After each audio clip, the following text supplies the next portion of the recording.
TV and School Network. And of course, uh, 10 o'clock this morning, the Vice President is already here. In a moment, we'll get started, but let me hear from my distinguished, according senior anyway. So, Clarence, good morning, and good morning to Diamond and Kelvin. Thanks for joining me this morning. Good morning. Good morning. Yes. Thank you, Emmanuel. I said that on these kinds of occasions, all of us are colleagues, regardless of where we are in our different positions at the different institutions we serve. We're privileged to be here to join you, and together we will have a very good interaction with the Vice President. I speak for Kelvin, I speak for Damo. I don't know what Damo got the hair. I didn't want Damo to temper with hair. Damo, why you got the hair? You're making them know that I your first time seeing me in years. Yeah, he looks sharp anyway. He was funny. He had dread. Yeah. Why, Kelvin, what you say? He had dread. Damo said, I'm not saying I don't know how he did it up. "Ah, you should be super." But anyways, All things are gone. The boys will be super. Emmanuel, thanks so very much for the kind of work that you're doing. And it's great to be here on your turf for the first time, having a team up with you. Yeah, sure. And on a historic interview with His Excellency, the Vice President of the Republic of Liberia. It's my pleasure being here. Kevin, you saw the ball post? Who? You saw Emmanuel's post? Oh, really? Oh. I didn't hear. I would not. You gotta read it after the show. Yeah. But it's good. The Vice President is here, Emmanuel, and so Yes. we can keep it going. We can keep the Vice President sitting. We gotta get this thing started. The Liberian people are waiting. So you can tune to Prime FM. You can listen to Spoon. Diamond is here. Emmanuel is here, and of course, OKFM. And I know several other community radio stations and stations in Monrovia. I'm told will be relaying this So edition of the including show. Cool FM as Yeah. well. So of course, so let's get started. Let me officially welcome the Vice President is here. The Vice President, welcome to the state broadcaster, and thanks for being here. Thank you, and let me say good morning to all of you. It's good to be here. I've been here before, but I think it's been years now. I want to say good morning to our people in Radio Land and all those on the sound of my voice this morning. Good morning, Liberia, and good morning to the President, though he's in the States on some assignment. Good morning to you, Mr. President. And good morning to my beloved wife and kids. And I'm happy to be here. Great. How does the president call you beyond my vice president or Mr. Vice President? Is there any particular name he call you? He just says VP. Oh, yes, yes. How is it like being the Vice President, prior to your roles as a representative like that? Now you are the Vice President. What do you do when you wake up in the morning, preparing for work? How do you work the ways between the people who visit your home, your offices? I mean, what do you do as the Vice President? I said to you, it's a tough job. What blessed me is I'm not this guy who normally used to go to, who normally play like that. Maybe you want to walk to an entertainment place, sit there, boom, or so. Unless I see friends or so and bump into you. All my life, since I was 12 years old, I've been a struggling guy and no play. But this job is tough. I mean, your house, your office, it's difficult to visit your friends, people you grew up with. Most times I go to Ganta. I want to walk on the road to visit my friends. One time I tried, they will block the whole road and other people can't find ways to move and things. So you just forget it. So from your office to your house, I mean, that's all. And sometimes you don't know those people behind the wall unless somebody come and say to you, look, there's 1, 2 person or other friends there. It is a tough space, but we thank God that we were prepared for it. What do you like to do, during your leisure? I mean, you're human. Sometimes you be like, today I don't want no friends. It can be whosoever, maybe a staff, the boss, the president. I just want to be alone today. What do you like doing? Movies, exercise? What is it? So my thing is cooking. Really? You cook? Sure. Do you cook well? Wow. Very well. Look, the way young people go to watch the football game, I don't even know the teams. I get here, there, I hear my parents say, Bagay. Because I wanted to ask you, your boss is an Arsenal fan. Don't you support any team? No, my childhood, there wasn't play, so I didn't pay attention to these things. Imagine starting to live on by yourself for 12 years into today. Every day was while we eat and I was survive. Now, And so there was no time to play football. So my thing is cooking. I can cook from morning to night, and I'm happy with it. Mr. Vice Really? President, you Sure. said cooking is your favorite thing to do. What's the best soup you can prepare? Let us drink. I mean, after the show, that go, let me go for it. Which soup? You cook group dry rice? Anything. These guys And don't then cook, so Liberian food I can cook. these guys don't cook, so don't. Good food don't cook. Okay, Kelvin. Anyway, we'll have to move on because time is fast. Mr. Vice President, your boss, His Excellency the President, has given you a lot of assignments in recent time. You know, whether it was doing the State of the Nation, he will mention the Vice President. Whether it was by an executive order, he will, get you to manage something. But firstly, I want to give all of us an overview of the business climate in the country before we can begin to ask specific questions. You've been holding a lot of meetings with business people, foreign and Liberian businesses. How, have you been managing these meetings? How they've been going, and what's the generality of the business climate? Thank you again, Clarence. On July 26, I think, of 2025, during the President's statement, he appointed a committee and asked me to chair that committee to look at pricings and look at the business climate and see how Liberians can fit in the market. Since then, we've been having different discussions. The Ministry of Commerce, Ministry of Finance, and the different agencies of government. Our market is complex and it's unfriendly to Liberians. Too many things we discovered. We concluded our first report on December 19, 2025, and submitted to the President. In that report, there were other recommendations to follow up on other issues. And so that's the work we continue to do. Of late, we've been looking at businesses that are set aside for Liberians.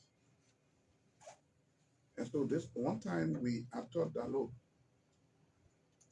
if you go to Ghana and other places, there are businesses set aside for citizens of that country.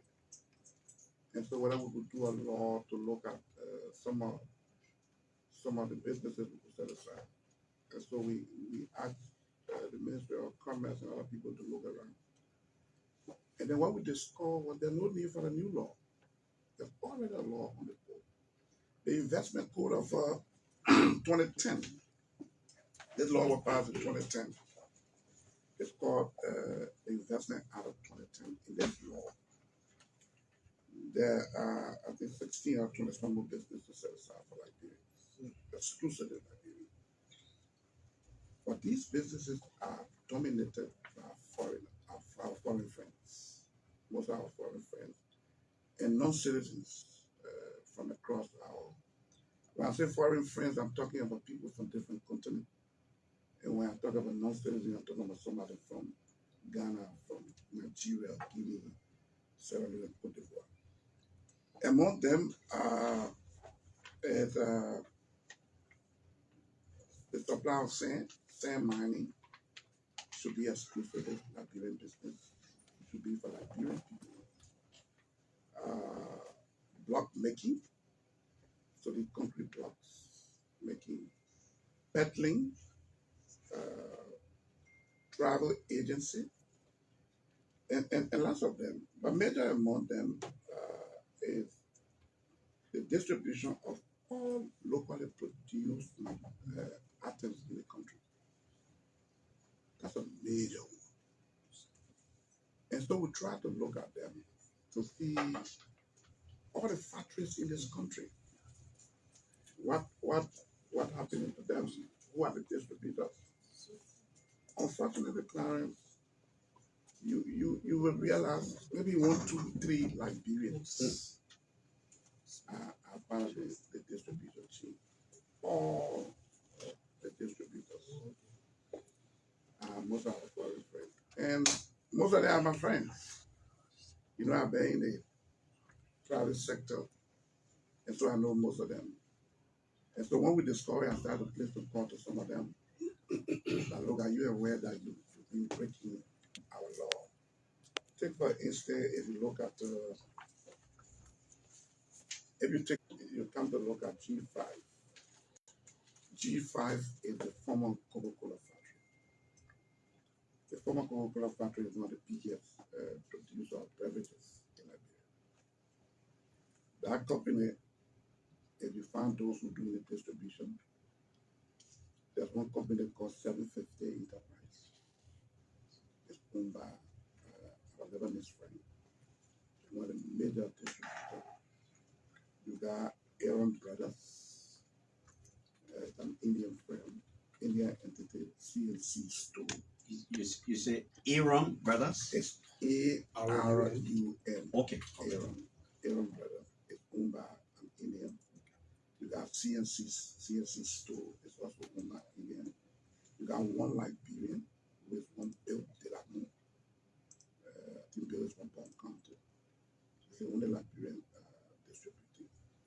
You look at Kpan Distillery, it's another big entity that produces most of these Kpan products in the market. You got to think CNC, you got Mukesh, you got to think Aaron, you got some Guru. So all Indians and Lebanese, most of the factory, Red Gold. Some of them to the extent that they even open their own little places. I remember in Banga on the Broad Street, I don't know whether it's still there. There was a Red Gold store there. If you go to Ganta, they equally have a store there. They should not be open store right there. And that's why most Liberians who want to do business, it's difficult to enter the market. They don't even know how to enter the market. Because the market is so complex and people are protected. It's been long. And that's why we have to break it down. So when we discover all these things, we discussed it with the president. The president said we should go ahead. And so we had a first meeting. In that meeting, there was a whole presentation as to how we go about it. Some of the things that came out in our meeting was there are a lot of Liberian fronting for these foreign people. Take for instance, Uslo, the one God do have left. If you go down Waterside, all the stores there are, most of the stores down Waterside are Uslo stores. That business is reserved for Liberians, exclusively. No foreign person should get in that business.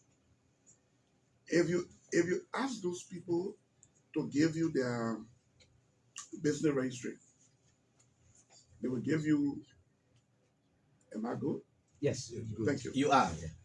You will notice they are all owned by Liberians. But when our representative, one time all the comedian commerce, we invited them to say, look, this business is reserved for Liberians. Why are you doing it? And you will notice everyone coming forward with an article incorporation are Liberian. But that Liberian man who's thinking to own our business, so that the man come to your office, the first thing you want to do, you want to get you food to eat first before you even start discussing. So people are fronting. Maybe somebody say, look, Clarence, I want to do the business, but if it's there for Liberia, I'm going to put in your name. Every month I will give you $250. I'll pay your 2 children's school fee. And maybe I'll rent in one layoff for you for $75. And so there are a lot of people. Some of the discussion we had was, if you take it to court, it's difficult because the document proves that Clarence owned the business. What can we do to stop this? So we intend to go one step. We'll use the Liberian Business Registry. We'll use the Liberian Business Association. We'll work with them, work with LRA, immigration, and a whole team of people. What we intend to introduce is, if any Liberian claim to own some of these businesses, these particular businesses aside, you should be the authorizing signature to the account of that business. I know we intend to speak to the Trial Judges Association to see where it looks like our law. We intend to speak to the Bar Association to see where it looks like. But we have to do these things. We have to find some practical, common sense way. Does that apply to the examples you were giving about Coca-Cola factory and the Aruna? And does that apply to these people? Sure. Are these companies in Liberians' names? No, so what I'm saying, the Coca-Cola factory is owned by foreign business. I know. Perfect. They can do that. But when they produce their Coca-Cola, I know you're talking about the distributors. I'm saying, does that apply to them? These companies are in Liberians' names? So these companies that are all distributors of Coca-Cola factory. So we haven't verified them, but I know most of the businesses are our Indian friends and brothers who own them. So we'll be meeting the factory themselves to say, look, this is our law. If you are supplying a foreign national to do distribution in Liberia, you are obviously breaking the law. And so the president, we need a political will, which the president has given, and that's why I'm leading the charge to make sure we can get this done. Our studies show if we can get this done, we can get over 10,000 Liberians involved. Even our friends in the diaspora who always come here, most of them come around. Look, I went to one diaspora forum. It was about what they can do here. I was telling them about some businesses you can get yourself involved with here. And if this can open, I mean, somebody will say, oh, Liberians don't have money to do this. That's not true. There are Liberians out there that got money. There are Liberians in country that got money. What is happening is the environment is not friendly to them. And because we haven't been enforcing this law, which is a good law on the board, that's why we are facing this problem. If we can enforce the law on these few items and succeed on it, then we can start to add up. Take, for instance, rock crusher. The rock crusher business, you see most of our foreign friends in it. These are businesses that Liberians should be involved with. You know what I mean? If Clarion has a rock crusher somewhere, he's going to supply the construction of the road from ELBC Junction to Raofi. You know what you're talking about? You know how many trucks load of rock? You'll be supplying, even making $2-3 on a cubic meter of rock. I mean, you big boy. And so we have to make sure our people are involved with these things to make sure they can be okay. Mr. Vice President, that's a very great one. The challenges are already visible. Then you talk about taking some pragmatic steps. I want to know how soon will Liberians now start to see the enforcement of these existing laws? The first proposal is within 30 days. I mean, we're calling them to negotiate, but our proposal to them is, look, within 30 days, you are breaking our law. And in 30 days, you should correct them. If you can't correct them, there will be actions taken against you. And we're not going to look back on this. Action like shutting down the different businesses. What could that be? Oh, there are laws. There are laws on our book. When people violate our laws, there are laws on the book. We're not making new laws. There are penalties. There are ways you deal with it. They are already laid down in our laws. And so we'll be following them. I know you talk about the issue of article incorporation, how some Liberians are pretending to be owners of the business. That one, you just said it will have to go through a lot of legal processes. Are there others that we can immediately do? For example, breaking the laws to say immediately we put stop to it. You're not going to do retail. You're not going to allow a non-Liberian company to do distribution. We can close this one while we are trying to work with the Law Reform Commission and the other people to put the other things in perspective. So because of the law, if you were to go to say, look, we don't believe Clarence own this business. Clarence cannot own this business. And Clarence look like this. Look at where Clarence live.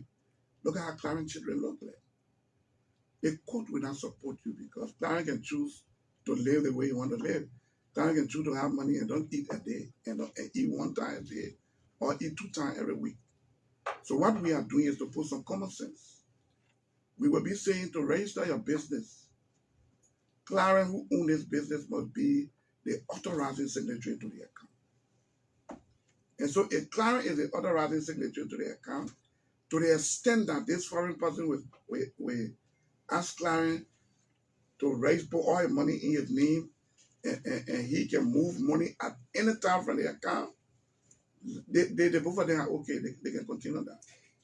But it will be risky for a lot of people to do. And so they will get out of it. Tama, you want to come? Yes, definitely.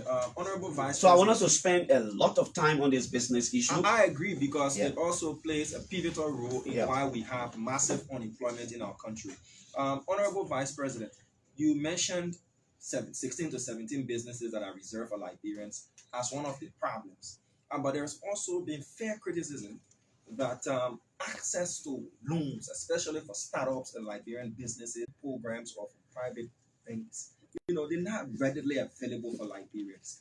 When your committee carried out its investigation, was that one of the problems as well? Is it a legitimate problem? Yes, some of the recommendations we made to the president, which the president is seriously looking at considering, is to put some money in the bank so that Liberians can credit maybe an interest free or a very low interest. Look, as it stands, if you went to credit from the bank as a business person, I know it, I've been in it. The first thing sometimes they tell you 12 to 14%. That is the percentage on the loan. But when the people doing the paperwork, you gotta find a small thing. The small thing you find, maybe the thing going up to 16%. Then they will tell you to do insurance. You have to assess your property. The property you assessing, the person will have to assess it. They got special people who assess these properties. Every bank got these people. They assess that you have to pay them. So at the end of the day, sometimes to take the loan, you pay about 20%, 22%.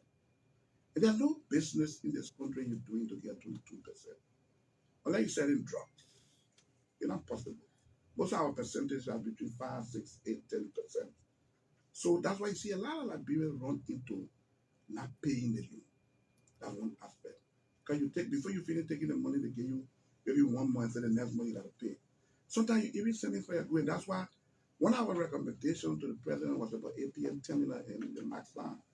They are causing serious problems to the business economy. APM terminal and the shipping line, most of the shipping line in the country are the major problem we got here. Look, right now, somebody take our money from the bank. Especially most of our women down water side. They go to China and buy their lead goods to come and sell. Most of them go there and can sell for the 26th or they sell for the Christmas and New Year. So you'll see that around February, March, all of them in China. Because they're going to get prepared for July market. Then you see maybe around August, September, all of them going again to prepare for December, January. Because it takes 45 days to 60 days for it to continue to leave China to Liberia. Right now, Maxland, because of the number of containers coming to Liberia, they move all the items coming to Liberia to Abidjan or St. Petrol. So when the big ship leave China in 45 days to 60 days, they offload Abidjan, Togo or so. To get it from there here, Maxland should find a small boat that will move those containers in. Sometimes just between here, I spend 2-3 months. So sometimes these people, July 26th will buy everything and they go there. Most of the goods are faction goods. When you buy them, you come to sell, you can't sell them.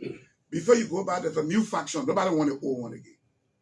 And so most of our people are not paying the banks because before they put it aside after July 20th, maybe August, September, they put it out, then they start to auction them below the price because there's a new faction in town.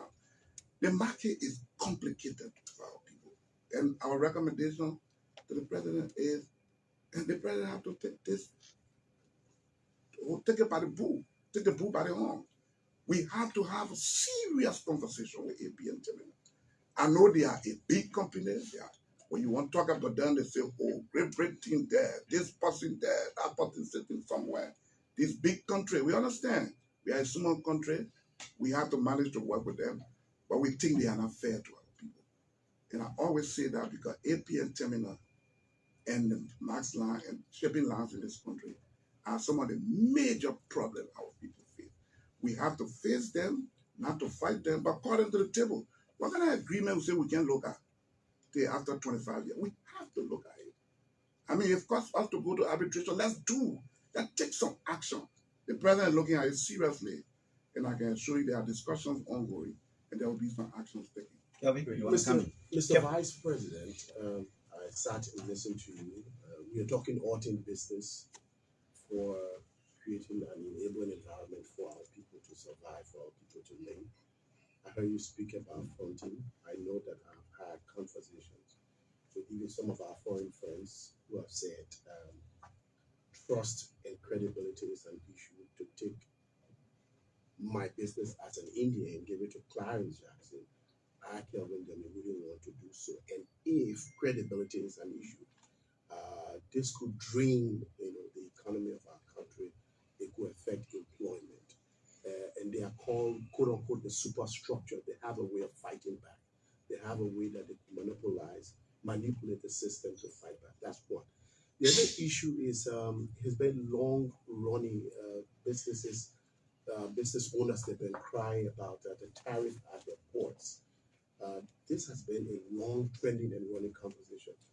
What is the government doing about that? Every time it's just talking and talking and talking, and absolutely nothing is happening. People rather go to nearby countries like Guinea, for instance, to buy a car than drive it through our border points. What is the conversation about that? So, like I said, December, we made a report, and there are a lot of suggestions in that report. I mean, the report is to the president, and I will share with you. But there are a lot of things we say in that report. Look, we took from September to December. We spoke to all of these entities. One of the problems with in Liberia, before I answer your question about trust, is shipping lines are not regulated in Liberia. In other countries, the shipping lines are regulated. In Liberia, if you're shipping with Mazda, maybe they tell you you'll pay $200-300 for the delivery order. Because when your container comes, you gotta go to the entity to get a delivery order. You go to maybe CMA, they will tell you $700. You go to the other person, they say, so it's not regulated. In our report, we propose to the president to set up, so either ask one of the entities to regulate them or set up a small regulatory body to regulate them. All these things affect the prices. Now, Liberians are not trusted. Look, our foreign friend can steal more than Liberia. When you hear a Lebanese or Indian or British man steal, it's not a joke. A Liberian man stealing, that's 2,000-3,000. The problem we have, I have this conversation with them. The real problem we have, which most times get a threat which we need to solve, is if a Liberian person is working with them, and that person stole maybe $2,000-3,000. If they took that person to court, most times you hear us say, all the money you're making here, that 3,000 billion, you want to get them into court, then you see the pressure start to come to bear. But if a foreign person steals 100,000, they prosecute them with nobody saying, hey, all the money you're making. That's the issue. But in terms of trust, the level of stealing Liberians will do compared with the foreign people they bring, the foreign people steal more. But the act of prosecuting them, and that's where we have to come here as a government. If you are trusted to work with people and they pay you and you play with their money, you must be prosecuted because you are destroying the way for a lot of Liberians out there. So those are areas we intend to meet them on the table. I have been proposing to a few persons whether they could form a business entity, and there's a business idea we tend to throw out there to people. Anybody listening, you can form an entity, and that entity you recruit people. So if I recruit Kevin Deming as an accountant, I go to an insurance company and pay the insurance for any damages Kevin would cause. So I take Kevin to Sati Brother. If there's an accountant, we got an insurance of $500,000 on him. He's still up to 500,000 or 100,000 or 50,000. The insurance company will pay. But you pay Kevin, they're seeing 1,005 or 1,008, you paying the foreign national. Other than 1,005 or 1,008 or 2,000 paying Kevin, 500 I will come to my entity. All the 500 I will use, 100 or 200 I have to pay the insurance every month. So that insurance cover you. You understand? If you form a kind of business where you create a database and get people from all walks of life, there are Liberians out there. A lot of the people looking for the kind of skill, they are here. If they aren't here, they're in the States, they're in Australia, they're in the diaspora. You can find them. If you found this entity and open it out there, I was speaking to one or two persons in country and in the diaspora. There's a big money making thing. Form it, and all you do, go to this entity, look, you got an accountant here who is a foreign person. You got a sales manager here who is a foreign person. Under our law, this person should not be here. This person should not be here. Oh, but I can find somebody. My company will give you the person. We got a person. We'll give you the guarantee. We'll give you the insurance. We got insurance covering this person. Before you vet these people too, you check their background. The country is small. We know one another. We'll follow you. Who this person, where he been working before, what's his attitude? Is he a criminal? Has he been involved with anything of such? As much as anybody can change in the future, but with all this background, putting for some insurance and other things, you can have an entity in this country that will start sending people all around. You have huge employment, and all the percentage you're getting, trust me, will be some huge amount you wouldn't believe. I can't do it now because I ain't governor. Mr. Vice President, Emmanuel, you are coming shortly. Now, you've been meeting business people a lot, As Kelvin was asking, there are just some things that we keep talking about in the country. That's not moving. Government come, government go. We're repeating the same thing. We're talking the same thing over and over. One of it is the issue about bank loan that you just talked about, the interest rate versus the payment time. Are you thinking? I'm asking personally because you're a businessman and also a politician, so you understand most of these things. What would you advise the president in the context of loan for Liberian-owned businesses?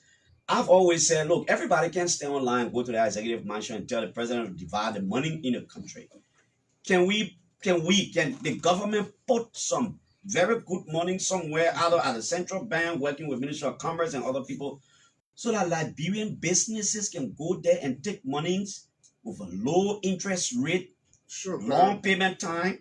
And what are we thinking about? Is there any law that talks about 100% retailer right exclusively for Liberians? I don't think we are there with that yet. And that's why, before you add all of these things, the first small one again, you take control of it first.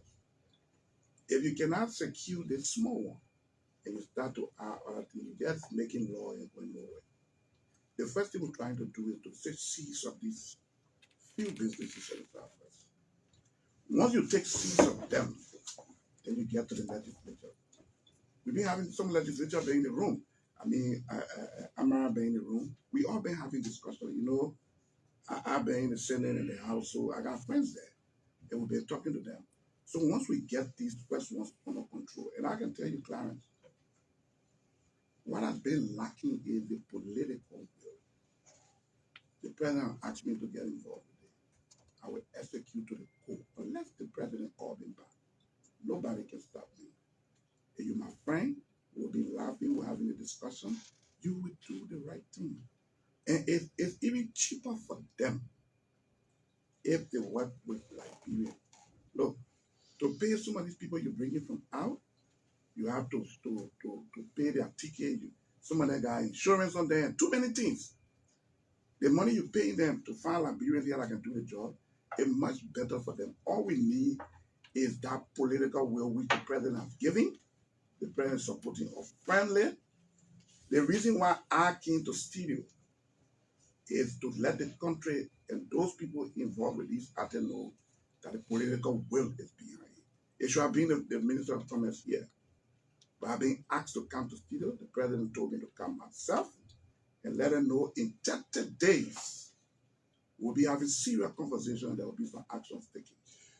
Mr. Vice President. On the issue of the loan. The loan, yeah. Mm-hmm. So if you speak to most of the bankers, the rate of the loan is always high because the payment, most of the loan we take we not pay, which is true. There are a lot of bad loans. And so once the loans are bad, then sometimes the rate is high because the profit you will make here sometimes will take care of some of your bad loan while you choose it. And that's why the president myself have been discussing with his very inclined to find some money. 10, 20 million first. Assuming just this year we take the first 10, 20 million and put it in LBDI, Liberian Bank. LBDI has a lot of branches across the country. Let's look at the women in the market. Each of those women in the market with that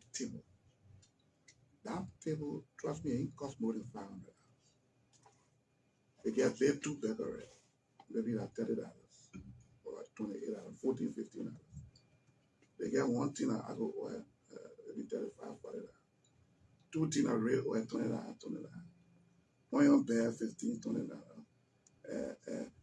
Chicken soup, carton, pepper, grumpy bucket. The title small. With $500, that would make a whole table. Give her the $500. And tell her, maybe after 2 months, she pay 1,000 Liberian every month to the bank. Yes, some of them will not pay. But those who will not pay will be blacklisted. I mean, they cannot get money again. Those who will pay will be opening avenue for themselves. Because when you pay the $500, the next time you can say, Lord, I've been paying your $500, they'll be happy to give you 1,000.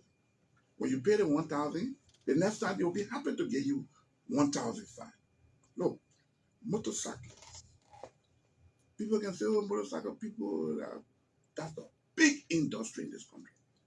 A motorcycle wasn't here, I tell you the criminal rate will be very high.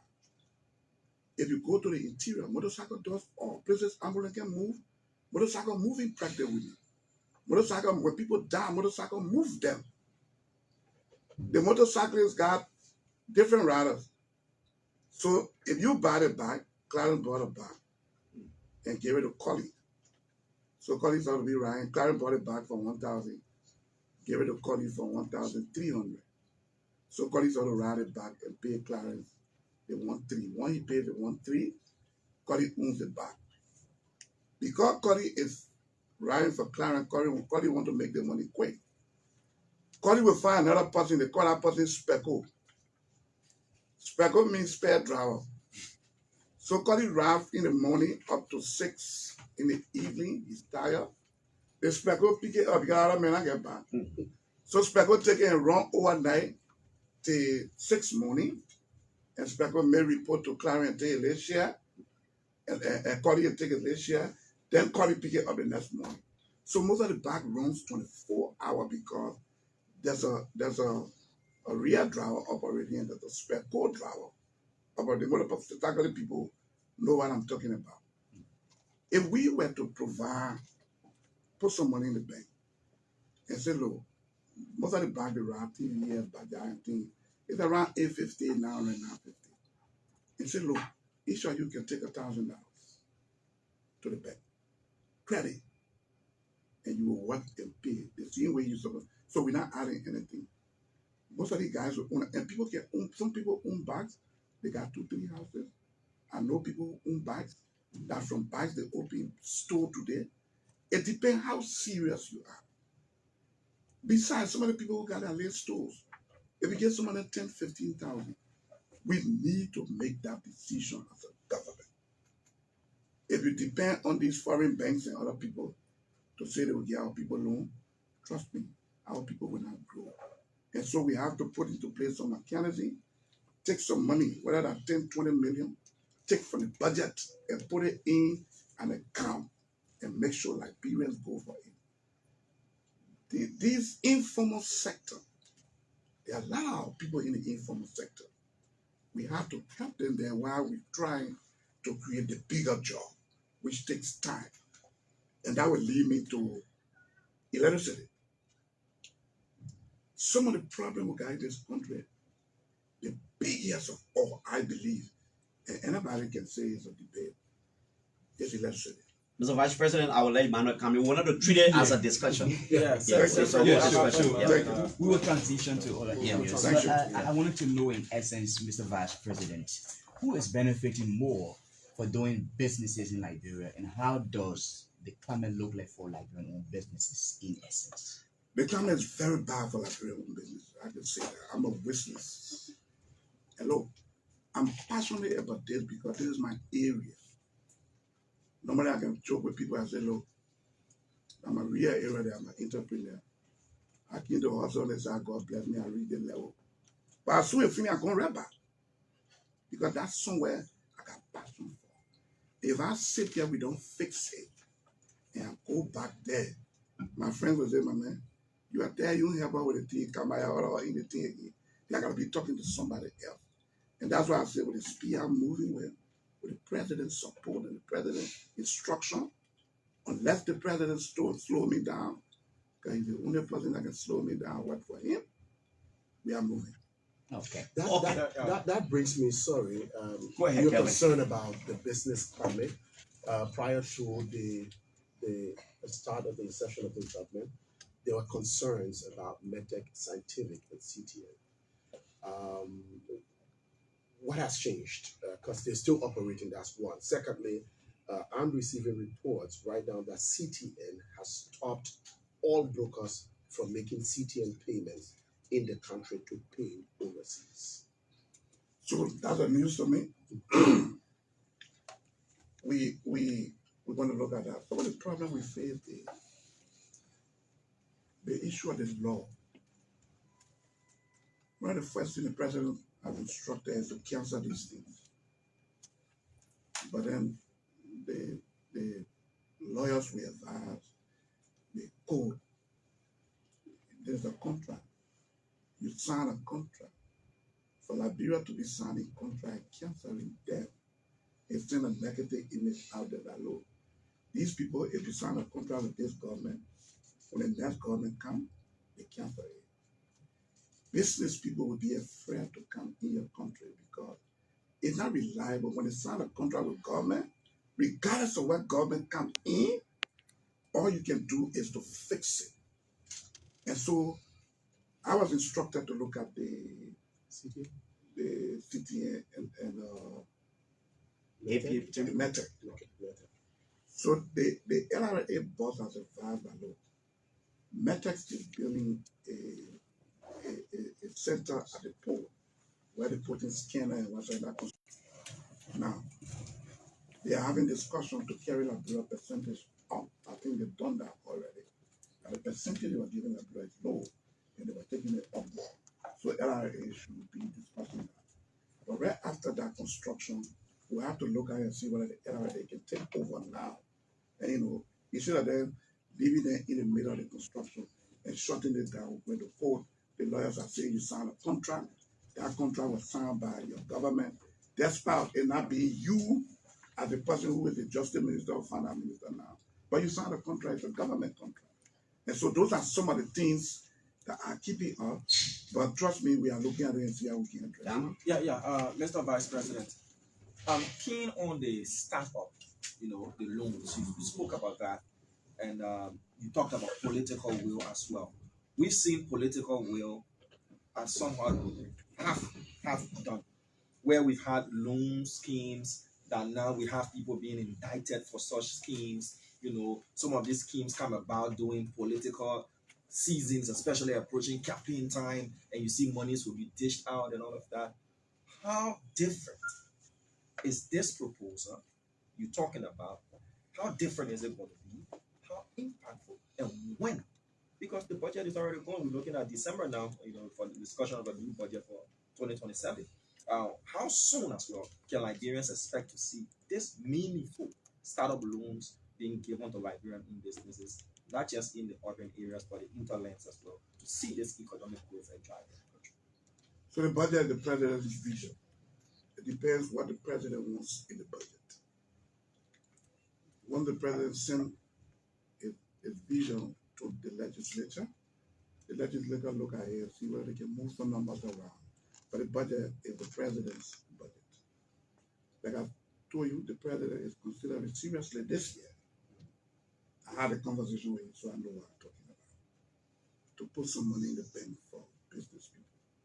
It would not be the regular thing, what business money, or no. We're talking about Liberian taxpayer dollars. Take some money. I had this conversation equally with the Minister of Finance. So we are discussing it across government. Take some money. What is the first $10 million? Commit it to the bank. LBDI has a system that people go into the room, and we will follow up on it. All we want to do is whether it will be as low as maybe 2-3% or interest free. It depends the discussion. And when that happens, where you got a bank as a business person, you will apply. One thing we intend to do that discussions are going on is to advocate the whole country. There are discussions going on now so that we advocate the whole country. We are trying to get a foreign company that comes in with the expertise that will do like you're doing the way we do election registration With the voter ID. the voter ID. But this time it will be the national ID. Once you register the whole country, the system has a way of sorting out everybody. So if a woman a market woman, she's sending here the market or Joba market, it sort them out, put them into the market category and segment them. Those who are non-Liberian, our brothers and sisters from from Africa, from West Africa, they will sort them up into category. Our foreign friends, they will sort them up. And Liberians, they will also sort us out. So if you do that, it will also help with resident permit. Those who got resident permit, it will help with labor permit to work in the country.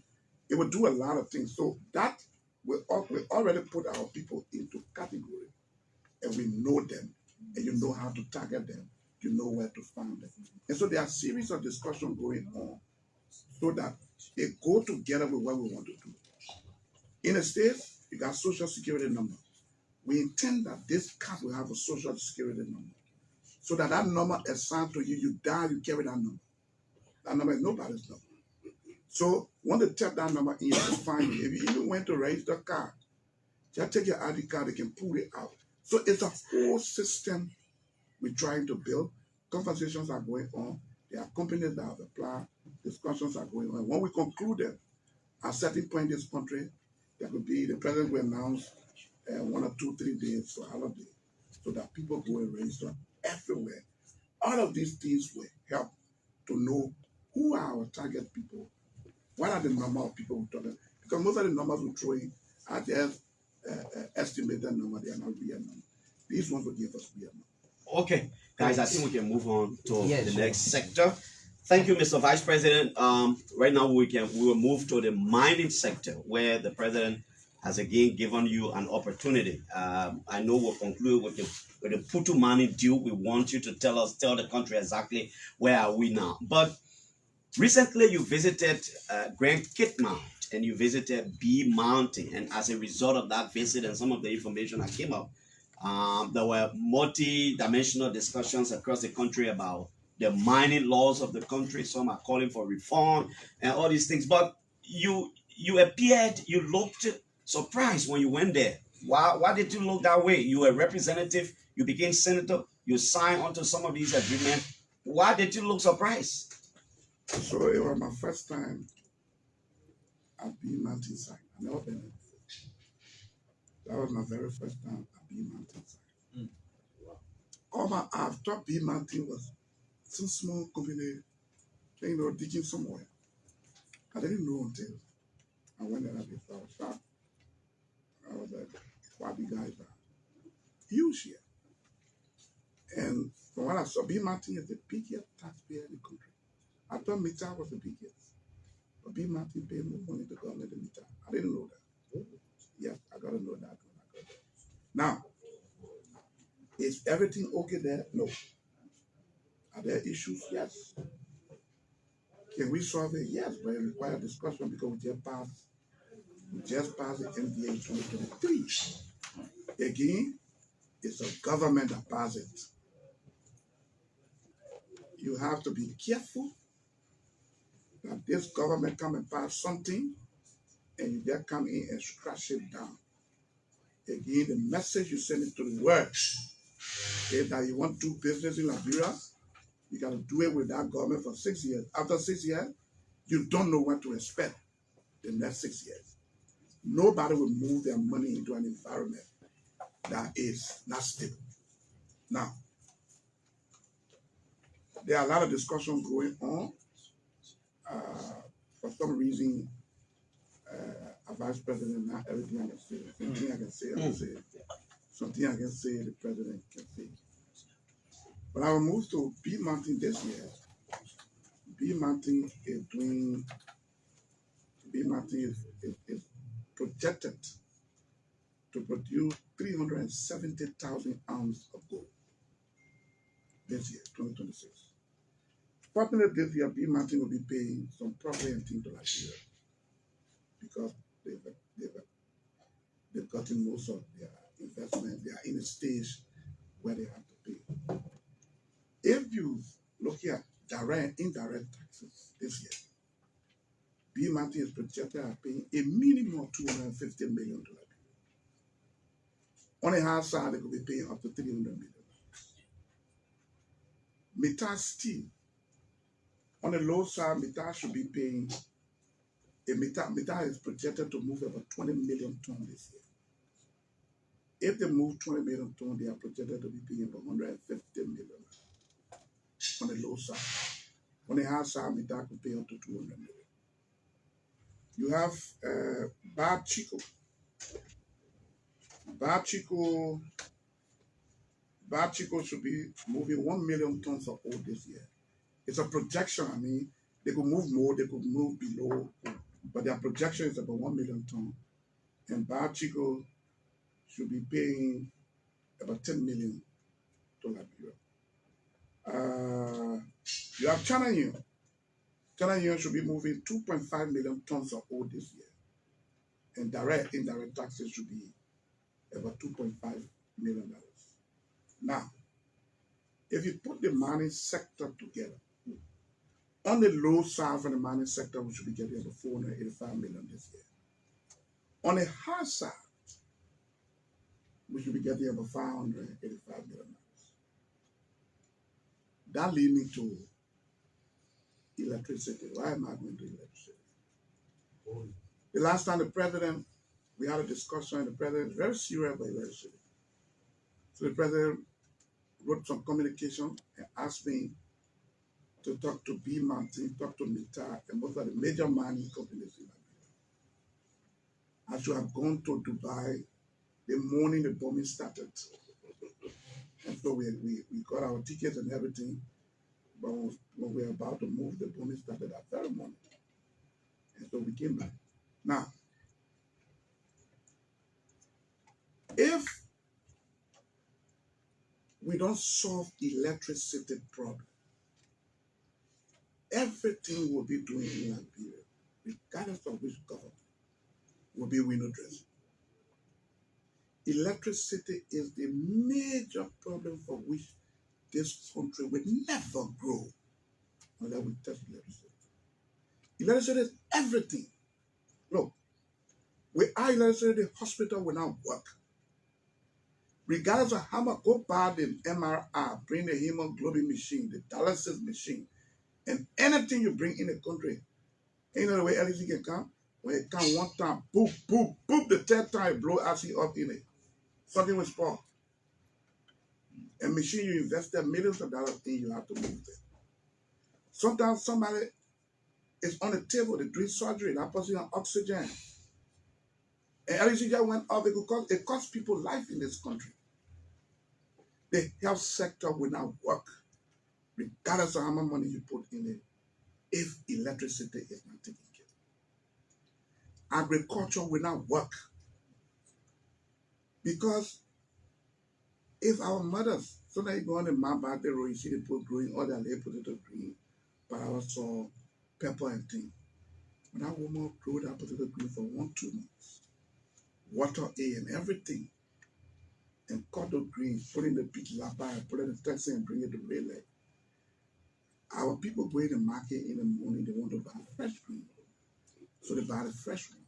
But afternoon time, 2-3 o'clock, the sun not come, all the green get folded.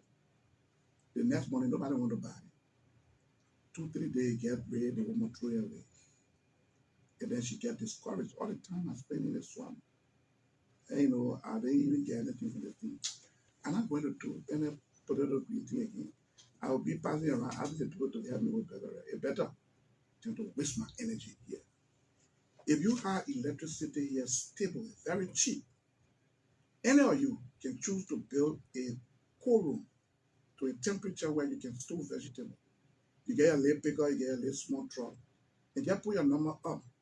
Anybody who grow potato green, when they're ready to harvest, they call you. Call it or Clarence, I get potato green, I get almost 1 kilo, 10 kilo or 1 ton of potato green.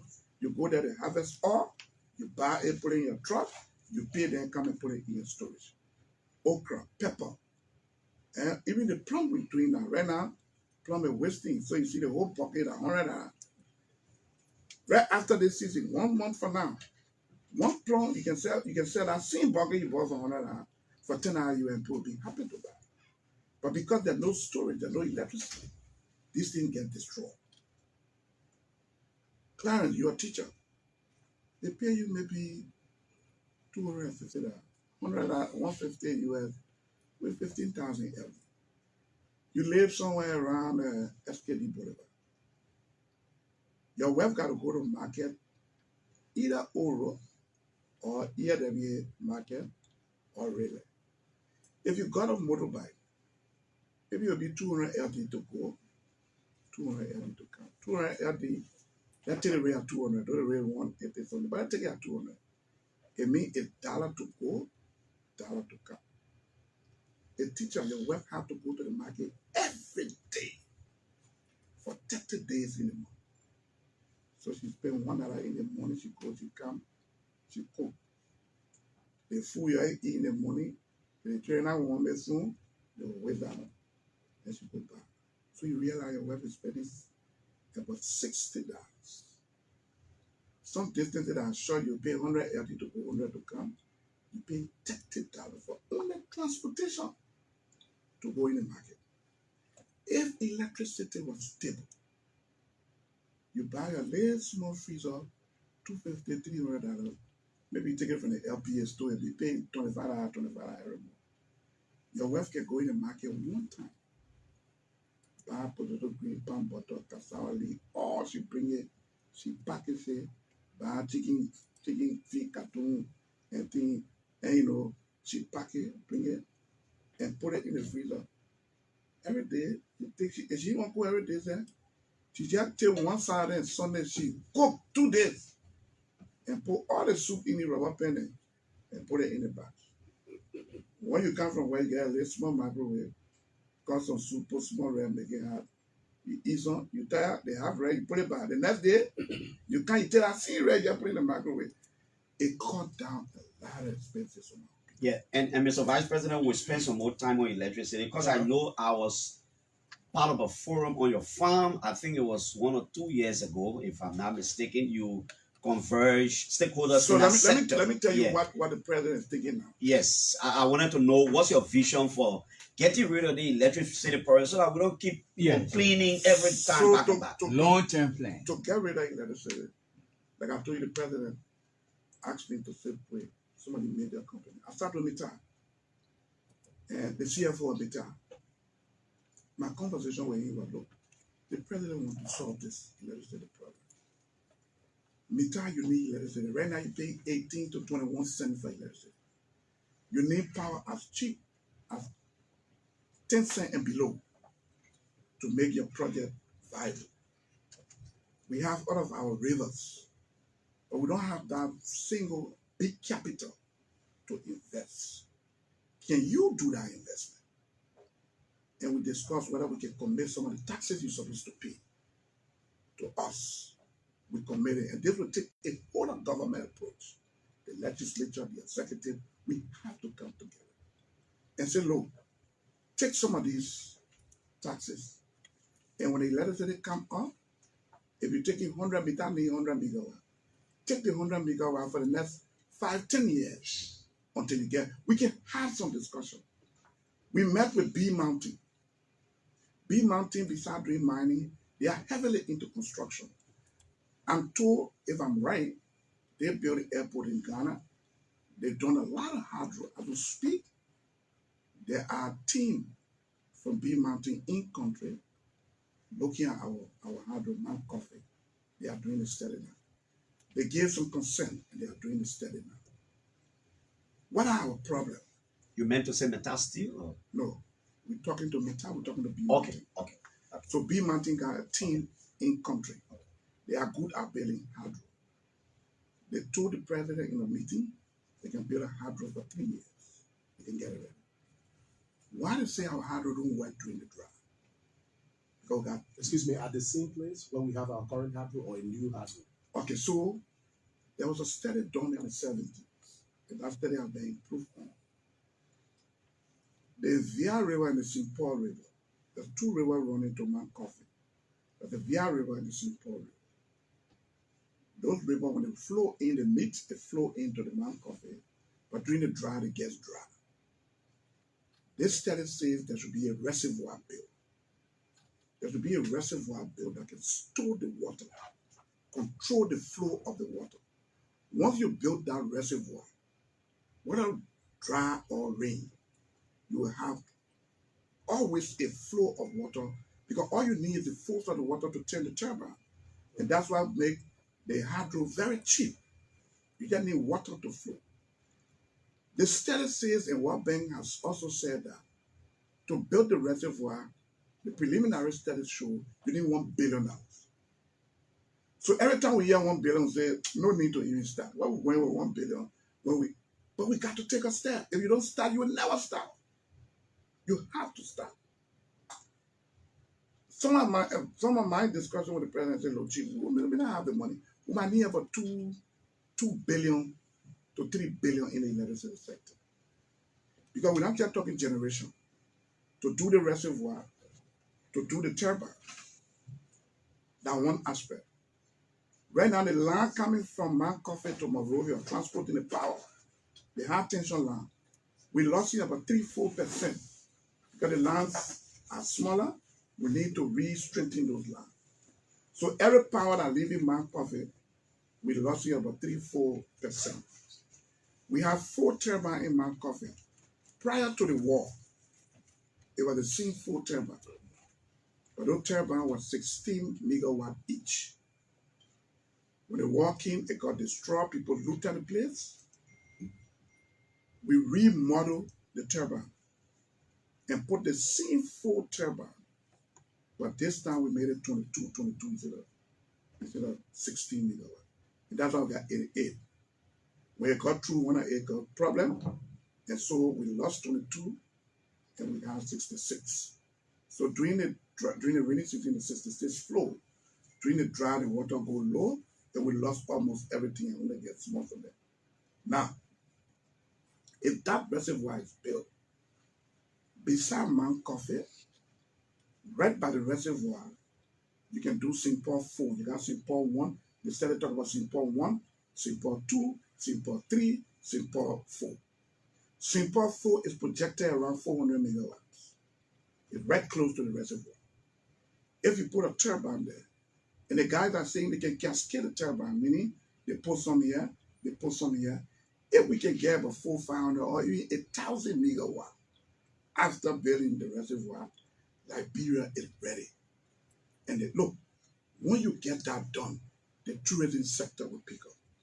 In Liberia, water is very expensive. Okay, Mr. Vice President, let's take a mini break. We come back. Yeah, sure. Of course, you're listening to Let's take a mini break. the Super Morning Show this morning. We have the Vice President of the Republic of Liberia. This broadcast is being relayed in several stations around the country. We have OKFM, Prime FM TV, Classic FM Kakata, Radio Magibi, Radio Tukba, Smart Radio, Radio Banga, Super Bunkies, Radio Kintuman, Voice of Lofad, Voice of Nimba, Smart FM, and several online platforms as well. So let's take this short break to be right back. My name is Emmanuel Tato Mukali. This break, stay with us.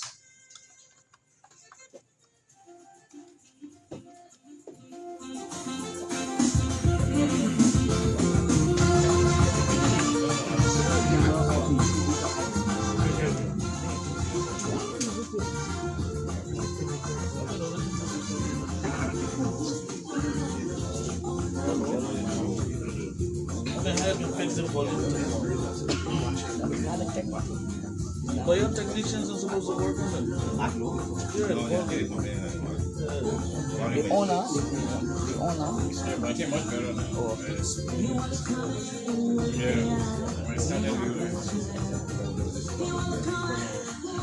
Colleagues. Yeah. Vice President, Vice Complex. We already handled that. You're handling it? Yes. Okay, good. I think it's I think the radio is better. Yeah, the radio is better.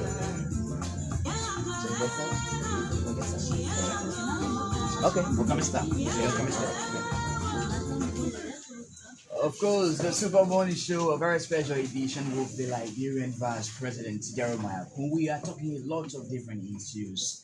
Usually, we started the conversation with the business environment. How does the climate look like for Liberian businesses? And the Vice President has said, with the permission of the President, he's upbeat, he's ready to lead a robust campaign to ensure that the business environment is favorable for Liberian businesses. And I mean, we also transition, we talk about money, we enter on with the electricity, and we took that break. Yeah, Kelvin thank you. is here, and of course, Damo and Clarence, we are heading this broadcast. Thank you. I think Damo is coming in. But before Damo comes in, Mr. Vice President, when I was asking about B Mountain, it was just something to stir you up, but I was driving at a discussion. Now, what is it about the money laws of the country? So There are a lot. you want me to conclude The electricity. Oh, I thought you've concluded. Okay, yeah, just conclude. Because I want for us to So talk some about other mining. listening out there will say, yeah, we hear all the problems. We hear how you will solve it, how you will get the money. We had a meeting with the executive of BMAX and the president chaired that meeting. And like I said, this would be a whole of government approach. Mhm. If B Mountain should be giving out 250 to 300 million a year, is it possible to come tell B Mountain, look, take that money? LRA will work with you, it shouldn't come on budget. Maybe we'll just go through the consolidated back, or we have some conversation. That look, if you keep $250 million on the low side for 3 years, that's $750 million. Start the project. If they can get it done, whether if they raise 300 million, they will talk about 900 million. We can pay it in 3 years. In 3 years' time, we tell them, look, keep your money, don't pay us. Do the hard work. Let tighten the screw. Announce to the country that, look, these 3 years, company X and company Y will not be paying, and so things will get tough. We adjust travel, we adjust other places in the budget to make sure we adjust to the extent that, because we have to take out the foundational problem.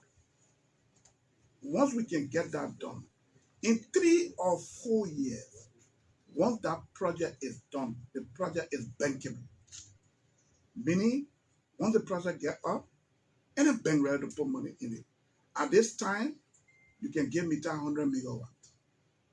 A Mita is supposed to pay 25, 30, 40 million a year for 100 megawatts. We tell you, look, we just have this project. We're giving you 100 megawatts. We want you to pay up 2 years in advance, or pay up 1 year in advance. We take it and pay a gigawatt. B Mountain or say we need about 50 megawatts. We'll give it to them. All these cement factories, you will see a lot of industry running to Liberia. The market in Liberia is not just Liberia. Look, the forest region of Guinea, the Zero Kuli area all the way coming to Lola, you know how to talk about Bosu and all those places. There's a huge population sitting over there. From there to Conakry is almost 1,000 kilometers. It's easier and better to come to Monrovia for their goods. Whether the rice, whether the cement, and whatsoever, it's cheaper to come to Monrovia. Whether somewhere in the Sierra Leone, the borders outside, around the Sierra Leone border and so, all those people, it's cheaper to come to Liberia for their goods than to go Freetown. In Danley, the Ma area, in Cote d'Ivoire.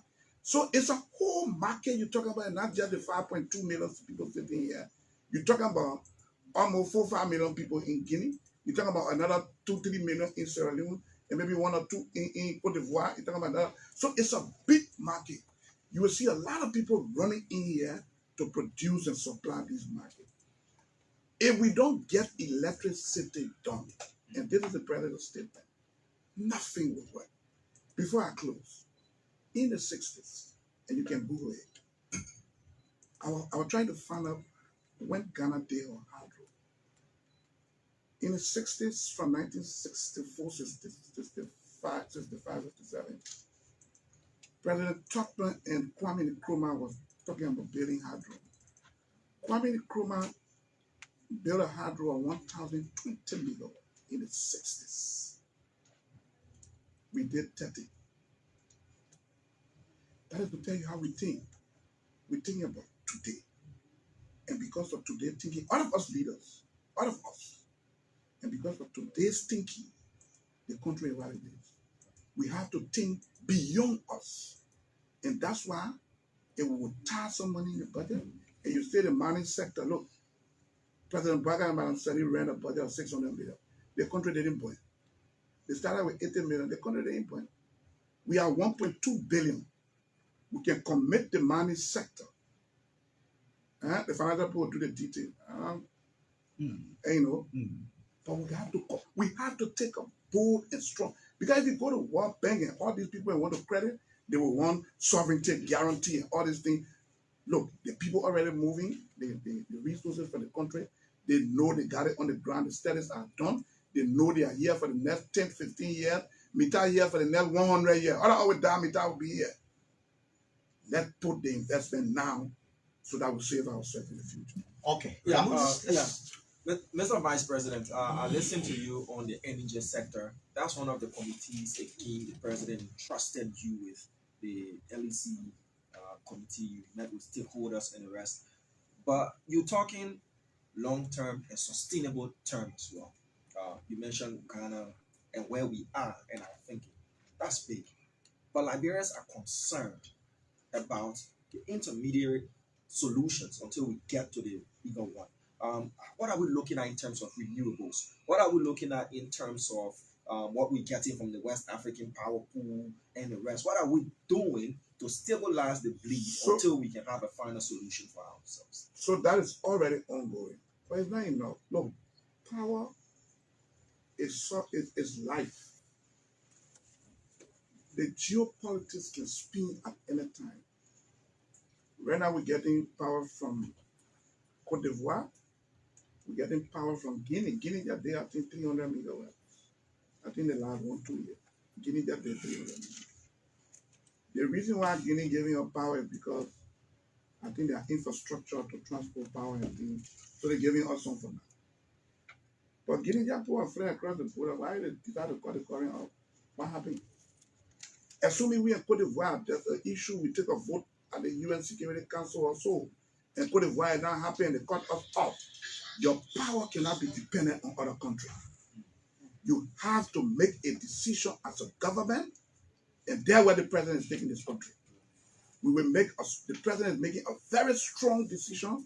Yes, things will get tough at a certain point, but when we cross that bridge, the country will pick up and will never go back. Asia 4 is another place we're looking at. We're talking to people to come and do the Asia 4. The Asia 4 is the big generator you see around the Freeport area there. Where we got there used to be 38 megawatt. Put there, but I got there. But because the machine has stayed so long, right now we're getting something like 18, 20 megawatt already. The space is enough to take about 150 megawatt. We're trying to see whether we can get engines. And discussions are far ongoing. LEC and Samsung memorandum of understanding and discussions are going on with the agreement to do 150 megawatt at Bourgeois Island. That is expensive because you got to use the heavy fuel, and sometimes you use the rear fuel, and so you have to set it up. That is the first one we need to do to keep the place stable while we're looking at the hydro. The studies show that to set up a 150 megawatt plant, the guys are saying it will take them 2 years, and the hydro will take 3 years. So they tell you everything will take time. There's not a quick fix here. The LEC manager is checking around on the market because this engine, when you put in for them, sometimes it takes 1 year to build them. And so unless you lucky that somebody put in for them and the person not using it for some reason, or somebody got rid of what they put in for, and you get the engine, and then you bring it in. So they're checking out to see where they can find some 50, 60 megawatt, bring it in country, immediately install it, to see how we can mitigate the coming dry season, because this one almost gone, to mitigate the problem this coming dry season. But we have to go with 2 years and the 3 years. We have to take a decision to invest $2-3 billion into electricity. And we got to commit to do that. Look, to generate the power are one thing. To transport the power is another thing. That transmission. Our transmission system is very weak too. It requires huge investment. The substation, ELW, not ELW, ELW, right? Yeah, Joba is one of our biggest substations. But I think Joba can take up to 20 or 30 megawatts. If you have 50 megawatts, you put in Joba, you can take it. You go to Ralphie Highway, so we need to upgrade all of the substations so that when the power, so we need to do generation, transmission, and distribution. All these 3 sectors must be taken care of. When you do that, trust me, tourism will work, agriculture will work, health will work, every other thing. So you got to deal with the foundational issue so that when the structure is going up, then you don't have a problem. But if you don't deal with the foundation, every time the structure going, there's a crack in the foundation, we break the whole wall down and we restart. And that's why we're being on for the foundation. Yes, Honorable Vice President, you have laid it out. It sounds amazing. But my question is, if the weight is so heavy on the state, and this discussion has been ongoing for years upon years, why can't we have a PPP? Or why can't we just privatize a sector within the energy domain there? Either the distribution, the government can handle the generation. Why aren't we looking in that direction to make it effective, efficient, and it works for Liberians? So most of the big money, government, somebody taking that $1-2 billion to bring in a country to invest. The first thing you need sovereign guarantee. Somebody guarantee they will be asking for the World Bank will not agree for you to do it. World Bank will tell you that you can't pass here, you can't go so, you can't come on this side. And these are big international bodies. And you tell them no, they pull out from your country, all the other entities around the world will run away from you, because if you don't, it happened here. When President we had took over 2018, the decision was we're not going to World Bank. World Bank can slow people down. We need to move. That's when we went for Eton and Iboma to see how we could do the road. 2019, they screw everywhere. We could not pay salary. You saw the whole country where the government can pay salary. They have to run back and say, World Bank, look, we're here. We thought we could make it, but and so these things are set up to the extent that country like us is difficult to find. We are small people down here. The big boys making the decision out there. We have to find our way. These people paying our taxes. Most of the money come on the budget. Last time the president myself was talking about the chief. When you and Balanceri started at 80 million, the biggest problem we had in this country was security people not on payroll, volunteer security people, volunteer health worker, volunteer teacher, volunteer chiefs. The problem we had. The budget went to 600 million.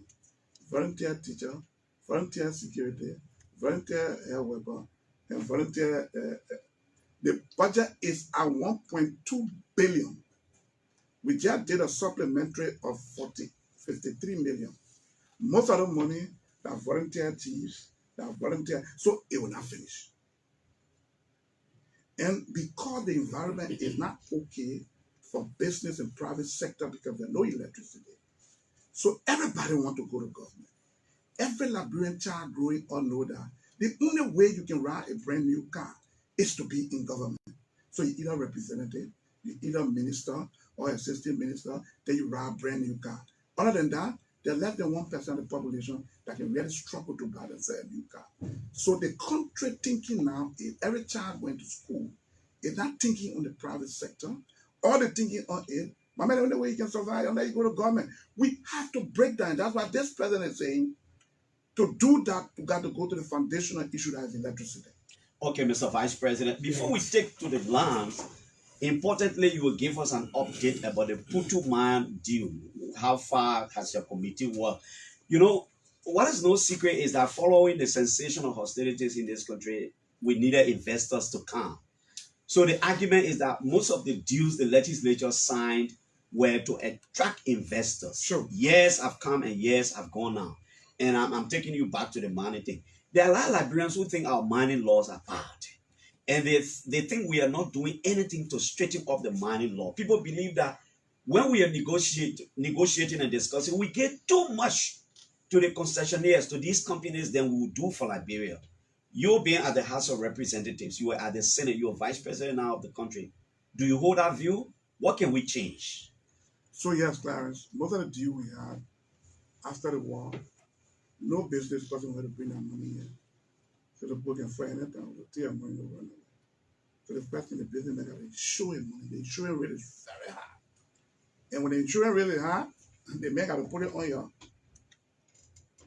So time has passed. We've gone through 2, 3, 4 elections. The world knows Liberia is peaceful. We are on track. When you start contract war, we don't come and get cancel them. We are on course. They just ended meter deal we have. That's good. That's good. Very good. Not very good, but good. Before, this big company paying 50,000 for money lesson for 25 years. They pay the 50,000 for 25 years. They finish, they get a money lesson. The new agreement says Mita will pay 500,000 every year for that money lesson. The one that were paying 50,000 for 25 years. For 25 years. They're paying 500,000 every year. This is the first time we got 200 million in signature bonus. It never happened in this country. There are some good things. Did we get all we wanted? No. But we made some strides. If we have the opportunity to look at B. Martin again, and look at Bar Chico and China New and all these people, some of them still paying the $50, the 50,000, we will change them. But they have to reach a point where it comes to the table for discussions, and we have these conversations.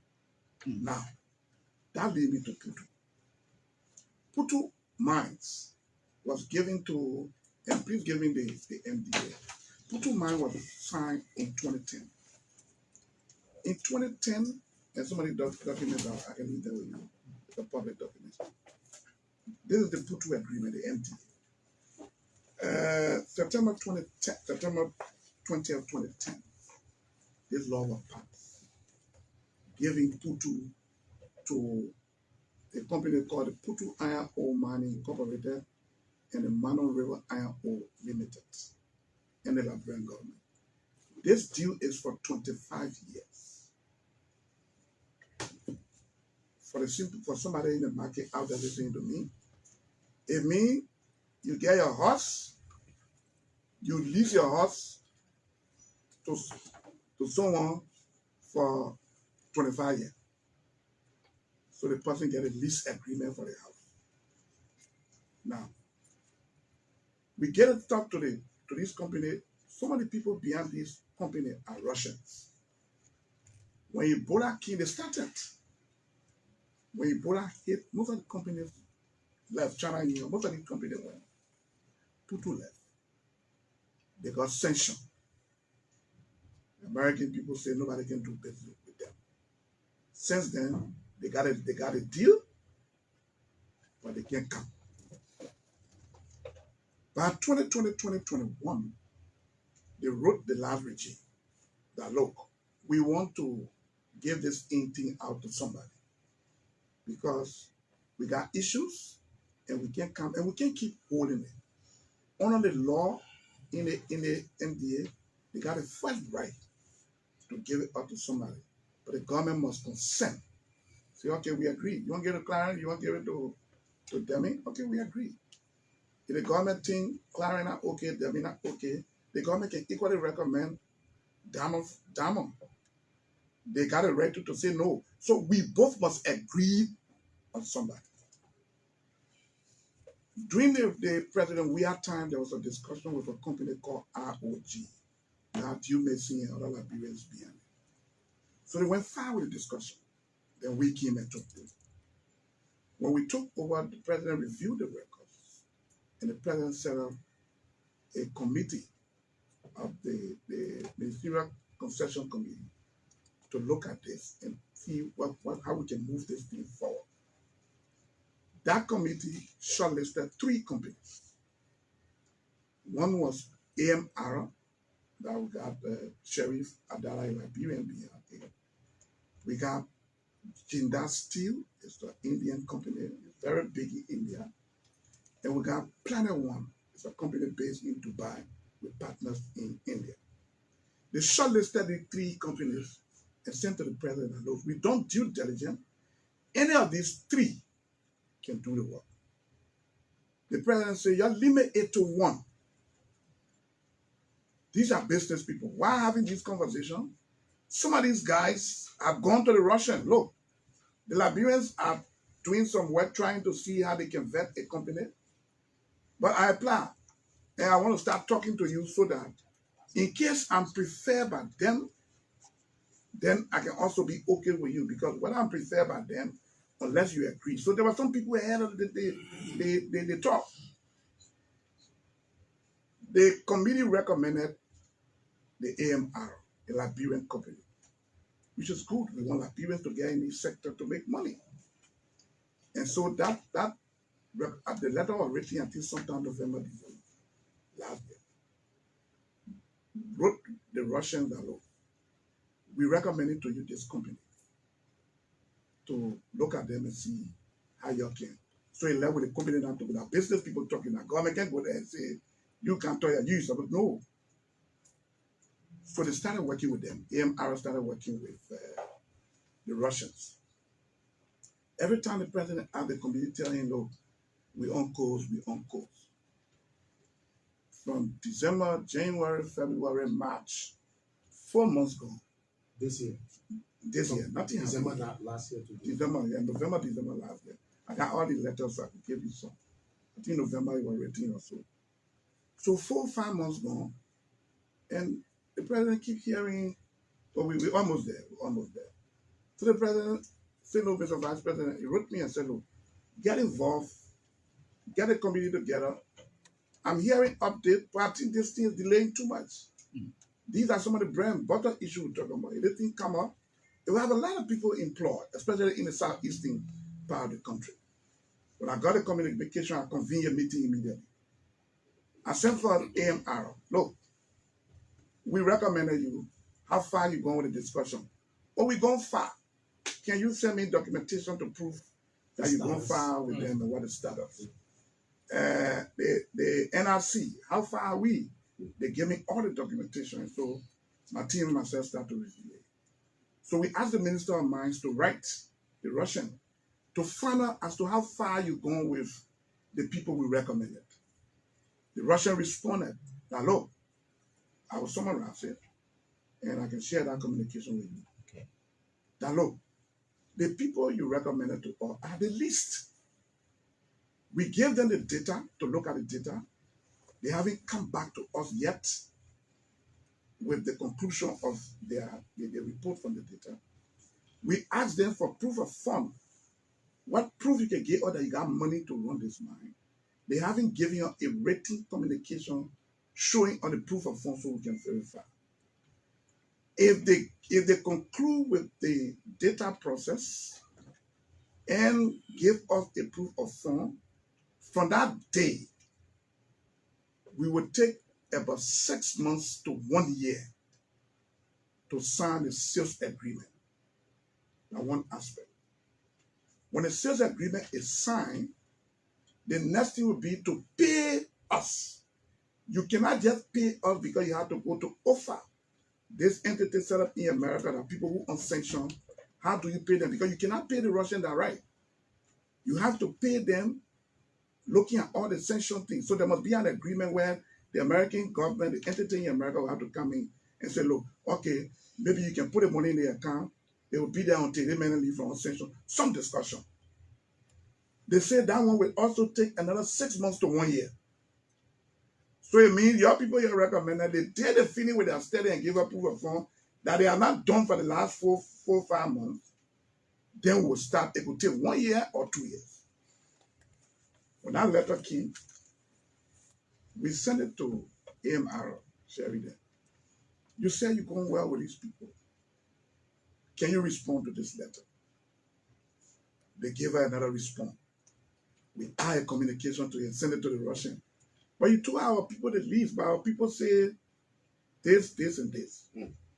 One of the things that flagged in the communication is saying that AMR said they had an agreement, a memorandum of agreement with the government of Liberia. So we sent all the documents. The Russian responded. We want you to know him to summarize it. That this mountain is in our possession. We got a license for it until our time expires. If you sign any agreement with anybody, we are not part of it and we are not party to it. We want to make it clear in this communication. And we keep telling you, the people we are recommending to you, look at them. These people will waste your time and you're going nowhere with this now. Paraphrasing. When that communication came to us, we invited the AMR. Sherry King. Sherry is my friend. We all do business together. I said, my man, from all indications, the people don't want to work with. And we got to agree with them so we can force them. The people say you are not giving them proof of fund. Where is your proof of fund? He will tell me, we're talking to African Finance Corporation. Yeah, they are big company. They got a lot of money. The other group got a lot of, yes, but all the people got baby money. But how much have they committed to this project? We couldn't get it. So then the committee took a decision. Then look at what the people presented. So we wrote them. The Minister of Mines were asked to write. If we were to go with the company you are recommending, and that company is one of the 3 companies that were shortlisted by the committee prior to my coming. It's called Planet One. If we were to go with Planet One as you have recommended, how long will it take you to do the sales agreement and to take care of the sanction part? They say in 10 business days, they will conclude the sales agreement. There's the same agreement they say they will take 6 months to 12 months with the people we recommended. But for the people they recommended, it will take 10 days. How long it will take to complete the sanction process? They say within 6 months, we'll complete the sanction process. For our people, we recommended it will take 6 months to 1 year. So with that, we took a decision. What is that decision? Now look, let's go with what they are proposing. Planet One. Planet One. So we wrote Planet One that look, we received a communication from Silver Star, the Russian group, recommending you. Can you furnish us with your proof of fund and whatsoever you have? They presented to us the document. Please give me. They presented to us the document. I can leave it with you. I will ask the minister whether it's public. If it's not public, I won't give it. They presented to us a documentation. And this documentation is a whole document proving to us their proof of funds, which banks, all the banks are listed here, the amount of money and whatsoever. When they presented all of these documents, we left with no option to conclude and say, look, the Minister of Mines should write and authorize that the government has agreed and they can go ahead and change the control. Change control means the flipping from this company to this company. Remember, this deal has been done, it's not going back to the legislature. So this is as a result of the Liberian company's continued lack of capacity. According to the Russian who should agree with us, the Liberian company has given them no proof of fund. The Liberian company has not concluded the due diligence on the study yet. And as of the day they will conclude, then the discussion will start. So mean, even in the 4 or 5 months we're talking, they haven't started anything. But notwithstanding, you had a conversation with your partner, you said, Abdallah Sherry, meet up to the tax. Did they convince the government? Because it's one thing. I know you don't want to put him on So, the spot, so, but so, can you say this to the public? So me as a person, there's my own opinion, you didn't convince me. Me. He didn't convince. Yes. And I believe they didn't convince the committee further. Because every committee member signed and said, look, our guy is delayed and let go of what the people presented. So the committee took a decision. Mr. Vice President, Yes, I will do. we're about Yes. to go to the phone lines, but I Yes. just want to throw in this question quickly. I just got back from Putu about 3 days ago. Went on a site visit, just to get a clearer understanding. Because when we went to B Mountain, I could see your face, when you were told, in essence, how much gold they take from year. Putu, the place is devastated with poverty. That's a fact. The community there, Tiamanstown, they don't even have a clinic. They don't have a school, and they sit on billions of dollars. There's been this conversation that we've been settling for less, and you are now at the helm of this. Yes, it's not going back to the legislature, but what are you going to do differently as head of this committee to make sure that those who sit on these deposits, the benefit as compared to what we've been seeing, that's the trending line? So the first thing I want to establish is we are not having new discussion. There is already a deal signed for 25 years from 2010. This deal got time to review. Unless the time for review comes, then the executive will review and send to the legislature. As it stands, the deal remains as is. We're not crossing no T, we're not dotting no I. All we're doing is the Russian, because they have sanctions and things, they cannot run this mine. We can't keep it here like this. Our people in the southeast need to get job too. And so they are finding a different company to say, Eli, you got your house, I got my house, listen to you. You leave the house for 2 years. You spend 6 months, you won't move.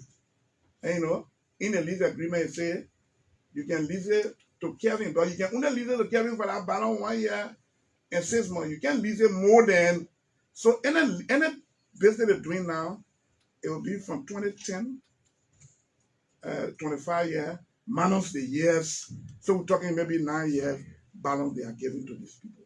Now, they should be paying the government of Liberia $40 million or thereabout, plus or minus, for a cumulative social development fund and taxes. They should have been paid to government. I am told about 75% of our money is going to the affected community. That's Grand G there, that's River G, and that's Sino. Imagine putting 20, 25, $30 million. Right after the deal, they changed. I'm told Wednesday, they're signing the sales agreement. This Wednesday? Day after This one? tomorrow. Okay. In fact, they wrote the minister, because to sign our sales agreement, you must pay 10,000 Liberian for the invoice, and for US dollars, sorry. So they asked the government for the invoice. I spoke to the minister this weekend. I'm told the invoice gone, or it should be leaving today. And so when the invoice goes, they will have to pay that $10,000 US to LRA. That is the fee that is leaving Silver Star to Planet One. That's the fee. Same deal, nothing changed. Minus the time they have used, the balance down, that's what the sign is for. With all the conversations that are ongoing, Mr. Vice President, how soon do we expect the reactivation of this?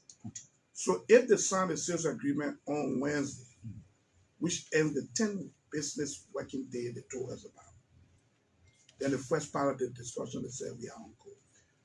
They said it would take 6 months. Within 6 months, they were finishing the sanction process. Because to pay the Russians, I'm told some of the agreement they got is they want the offer. Offer is this people who look at people who are sanctioned in these kind of cases. How do you pay them? They are having an agreement that say, look, they will find a bank, and the other company will deposit the people money in that bank and say your money you spend for the time you had a project, we putting it in the bank. And it will be in that bank until the man can clear himself from sanction before he has access to that. That's a whole process they are dealing with. The Planet One group to us, they've hired 4 law firms, 2 law firms in America, 1 in London, and 1 in Singapore. They are very good at these things. And so we expect that in 6 months from the signing on Wednesday, so if they sign in March, we will be looking at, not March, this is April, right? Yes. April. So that May, June, July, August, September, October. So let's say between now to December, we expect that they can pay the Russian and pay us our 40 million, of which 25, 30 million will be going to the southeast, the three counties. And you're talking about cleaning, you're talking about, these are big social development funds that will impact the counties immediately. And when that happened, they signed, they told us in 15 to 20 months, they will move the first iron ore through the port of Greenville. So we're talking about soon. And once these things start in the southeast, that part of the country will start to get life. People will start to work. Some of you might leave from here, go there, maybe public relations officer for the company or whatsoever. So it is solving the bread and butter issues we keep talking about. Kelvin, you want to ask a final question? Yeah, my final question is just on two folds. A wrap up on the B Mountain. We did go to B Mountain quite recently. It generated a huge debate. I'm quite sure you followed the debate. You talk about what you saw. I'm not so sure you were able to zero in on what you frowned on, what displeased you, Mr. Vice President, to the yellow machine thing, the status of the old yellow machine conversation. So because when I went there and left, there was some tension and the demonstration and other things.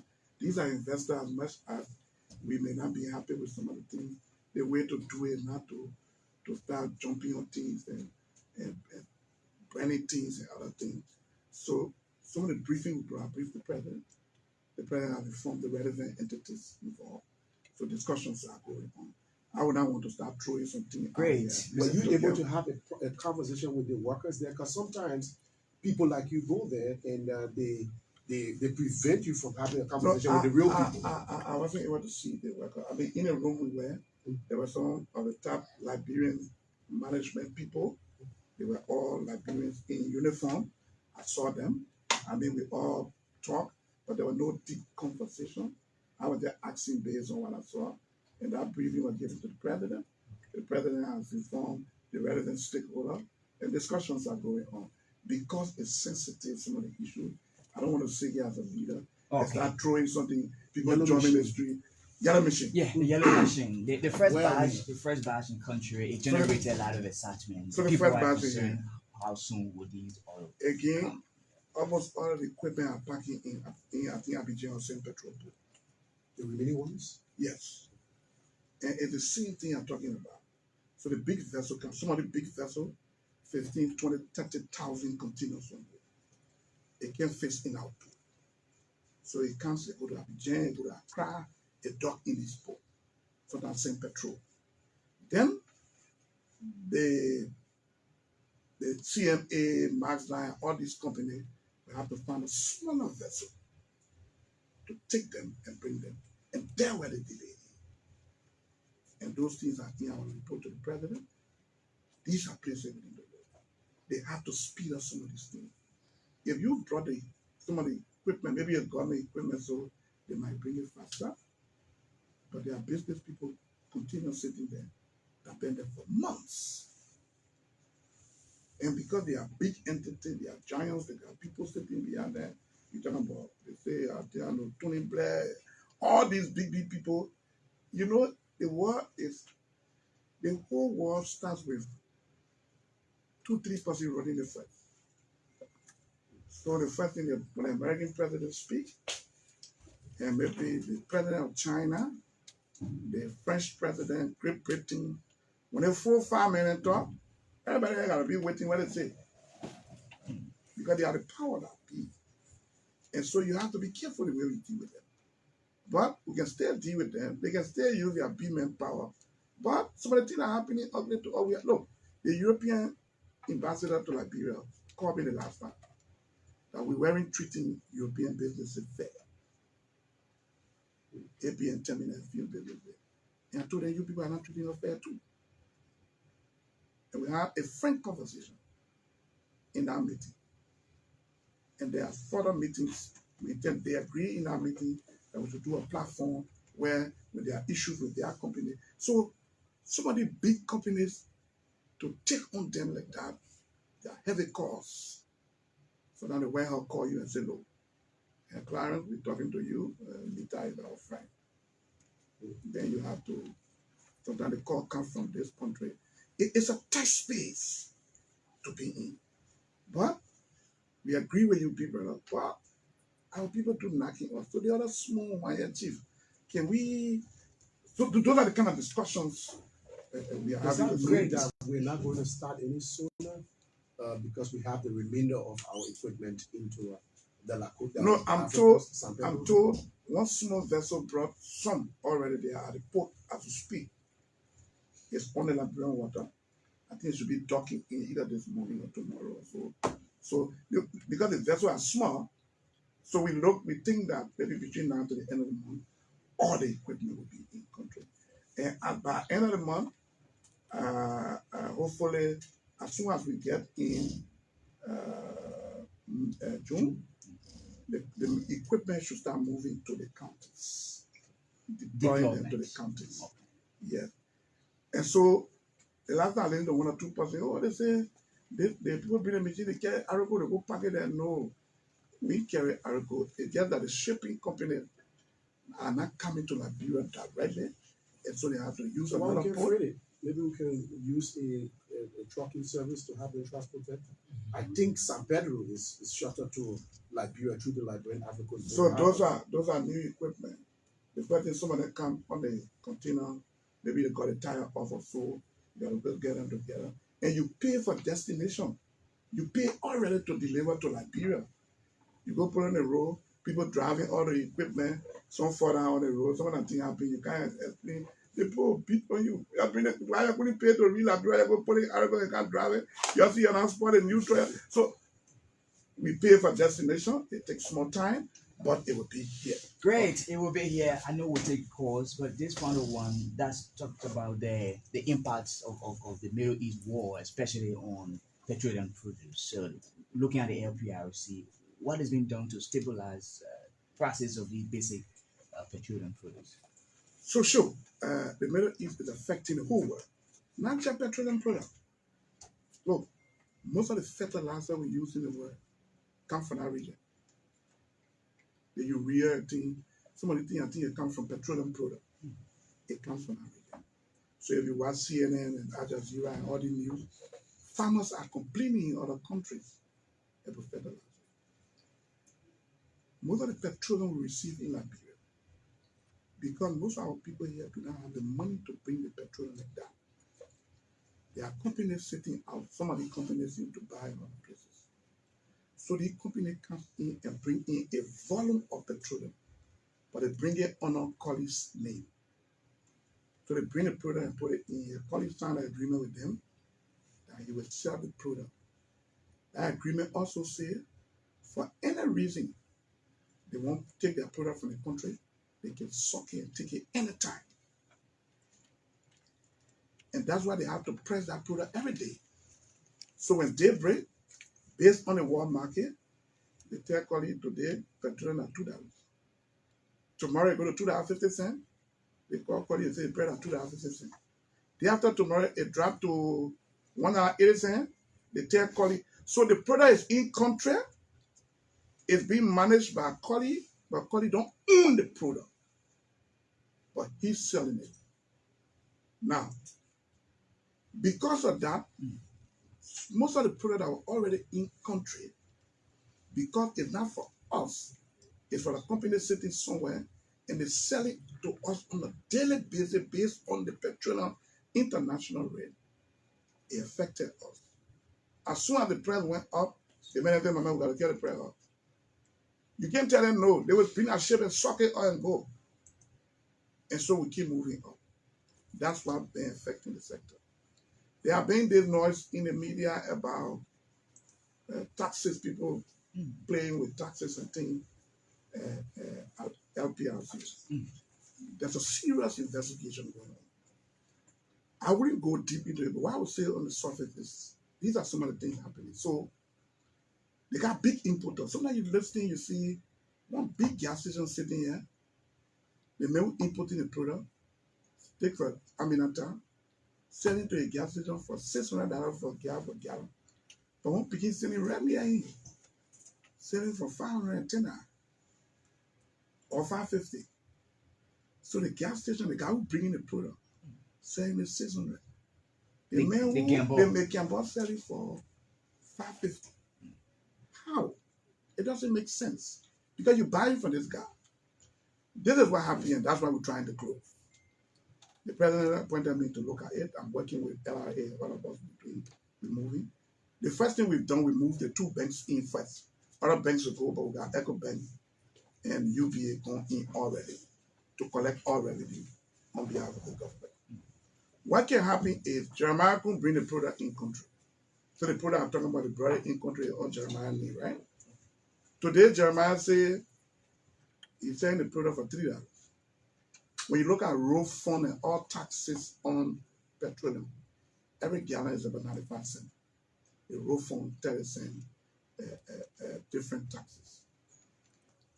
So the guy giving the petroleum for $3.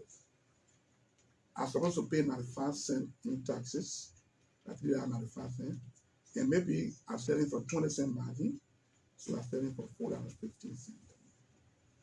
But when Collie, who is a dealer too, that guy a lesson, comes to buy from me, I will sell to him for $3. He's supposed to pay his taxes to government because he's a dealer too. What happened in Collie?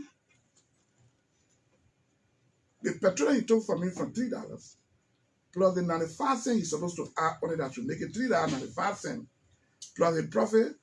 Collie selling the product to Clarence Jackson for $3.50. You not following me? Yes. There is $3 for the product that I supply Collie. Government taxes is 95 cents. So the actual cost of the product is the product itself plus the taxes that's $3.95. Collie got to sell to make profit. So you got to ask him 5 cents. But Collie is selling below the $3.95. He's selling $3.50. He lost 45 cents. They got an arrangement that Collie will take the product for 10 days before he pays his taxes. So every 10 days you sell, you pay, then you come back again to 10 days. Because Collie is selling $3.50, in 10 days, Collie can sell 1 million gallons. He paid my $3 million.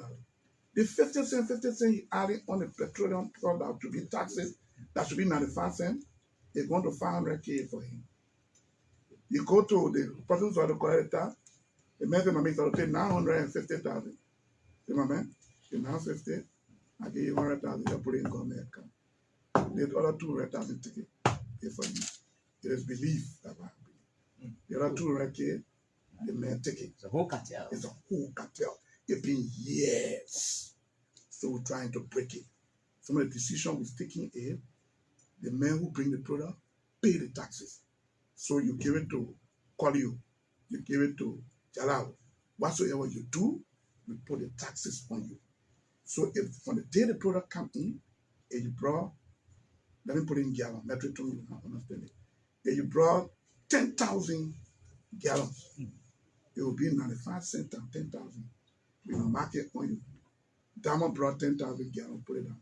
Every time you take product in 10 days, we make sure you clear. So we closing that auto gap. It's like I said, I can't go deep into it. I just throwing some symptoms. Yeah, Diamond. Yeah, there are a lot of things happening that we are trying. Okay, so I have the impression that the management has extended with the consent of the vice president. If just 15 more minutes, Yeah. we are to the town to take callers. So I don't Diamond, know. just ask Yeah, the final. that's a You great can say 1 hour. Yeah, no then we problem. just ask The callers. VBS will run on the video. You can say 1 hour. You say no 1 problem. hour, that policy right there. No, Mr. Vice President, we can't keep you that long. I'll let you We type. gotta go. I'm good. Honorable Vice President, Yeah. you've spoken extensively on a lot of issues, and one of the key national issues, I'll just give you my question in a whole full, updates from the border, Solomba, is key. We've got reports that schools have reopened.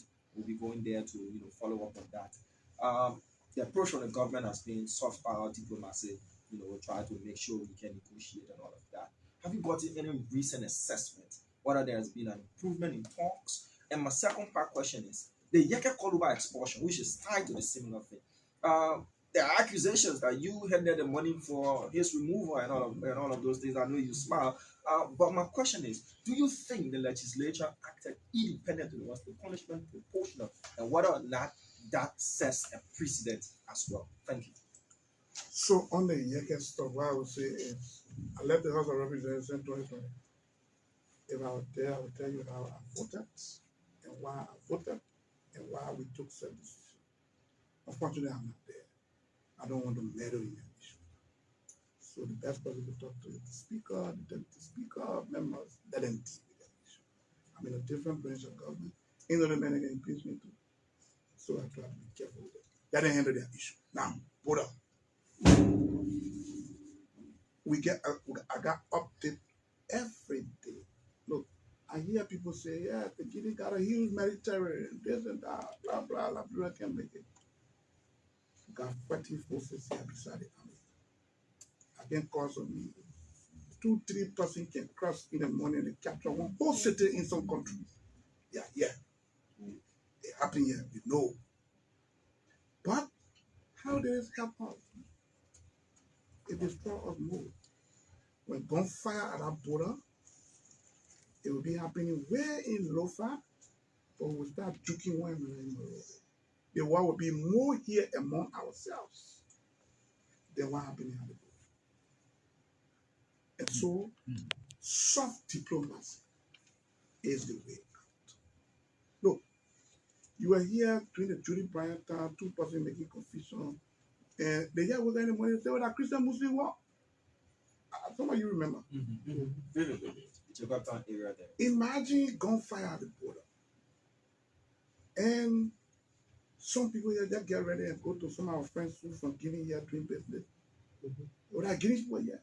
And our people on our side too, they start killing them. You know what you're talking about. Even in Monrovia, look, international community to tell us to stop to the border, but the war will still be fighting here. And if you were here during the war, you don't want to hear about war. Look, it's better to wake up in the morning, eat cassava peas, than to see war. It's not a joking thing. I was a child when the war was fighting. I used to be setting John Brand on the front line. And I fire gun for the CP. When the men are fighting to ELBC Junction, then maybe somewhere, Tubo Road Junction, then here at the CP, they get the army men again gather when they come from fighting. They get again rest. Together their Jane, their John, their Brand. I was picking, I get my cigarette on my back, my King Jude gallon. They buying from me. They gun firing where they are. Yeah, but I'm firing gun before. And so we know what went on in this country. So soft diplomacy is the way. And we are achieving. Look, that's what I wanted to ask. Are we still engaging? We are still engaging. And it's working. The president is So here. you see Their president is here, Mr. Vice President. Perfect. They will go. Look, you see Iran and the US, the ceasefire, but you know the politics playing now. Everybody trying to appease their people on the ground. So when Trump speak, he said we are winning the war. Iran is on the wall. They will succumb. Is to stir the base in America that we are in charge. When the people in Iran talk, they say we got no conversation with America. We're not going to go to no table. Is to stir their base, their politics. Everybody playing their part. So the man wake up in the morning, he bring all the heavy weapons to the border. The PP con everything. You saw the kind of troop that came to the border. Then diplomacy, my man, we not fighting. They think you are all men. They piece of land, they're talking about it, my man. You are saying that order. How can you get kind of back? The president went to Guinea. He being the elder in the region. Looking at where we come from, trying to build our country. We cannot go into war. So discussions are going on. The first thing, the man pull all the people from the border. All the heavy weapons, all gone back. School and teen children are running from the villages, gone back. I'm told the men can carry in the day, in the night, they go sleep in Guinea. Small. Maybe they'll go sleep one day, they will not come back. We're not going to fight. We'll deal with this thing. We're talking to ECOWAS, we're talking to AU, we're talking to people in the Security Council, Guinea, our neighbors. Look, almost all the tribes in Liberia and Guinea. If you went to Bon County, there's a huge pair of people across the board. If you went to Nima, there's a huge amount of people. These people are family. You'll be surprised that When one elder died in Liberia, the Guinean crossed and come to Lima to bury them. When an elder died in Guinea, they are the same people, the white people, when they came and say, you know what? They watered a boundary. So if your brother were across the river, he remained a Guinean. If you are on this side, you remain a Liberia, but that link is still there. People still know their family are across the border. And Lofa, there's a whole place called Kisidu in Guinea. Huge population. I think the people that's at the bigger Kisi settlement around here. The people in Liberia are smaller. If I'm not mistaken, I stand to be corrected. Same people, they cross the border, Sierra Leone. And so we are one people. The man talking in Conakry, he know these people are related. We can't fight one another here. Those people come for rest, they come for oil, they come for everything in Liberia. Just the border we say we close. Every day they put passing, our people, our women, they get cross overnight. They go sell in Guinea. So we are one people. We'll keep it like this.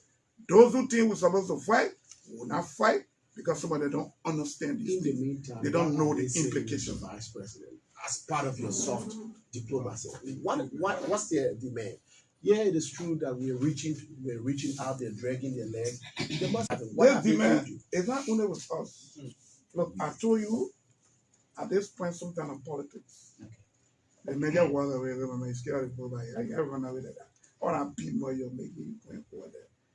Do you know that the fled on the Ivorian side, you know about here, around the Zor era in Cote d'Ivoire? Guinea said that landed. Guinea said that fled in Sierra Leone. Sierra Leone was a whole island is taking.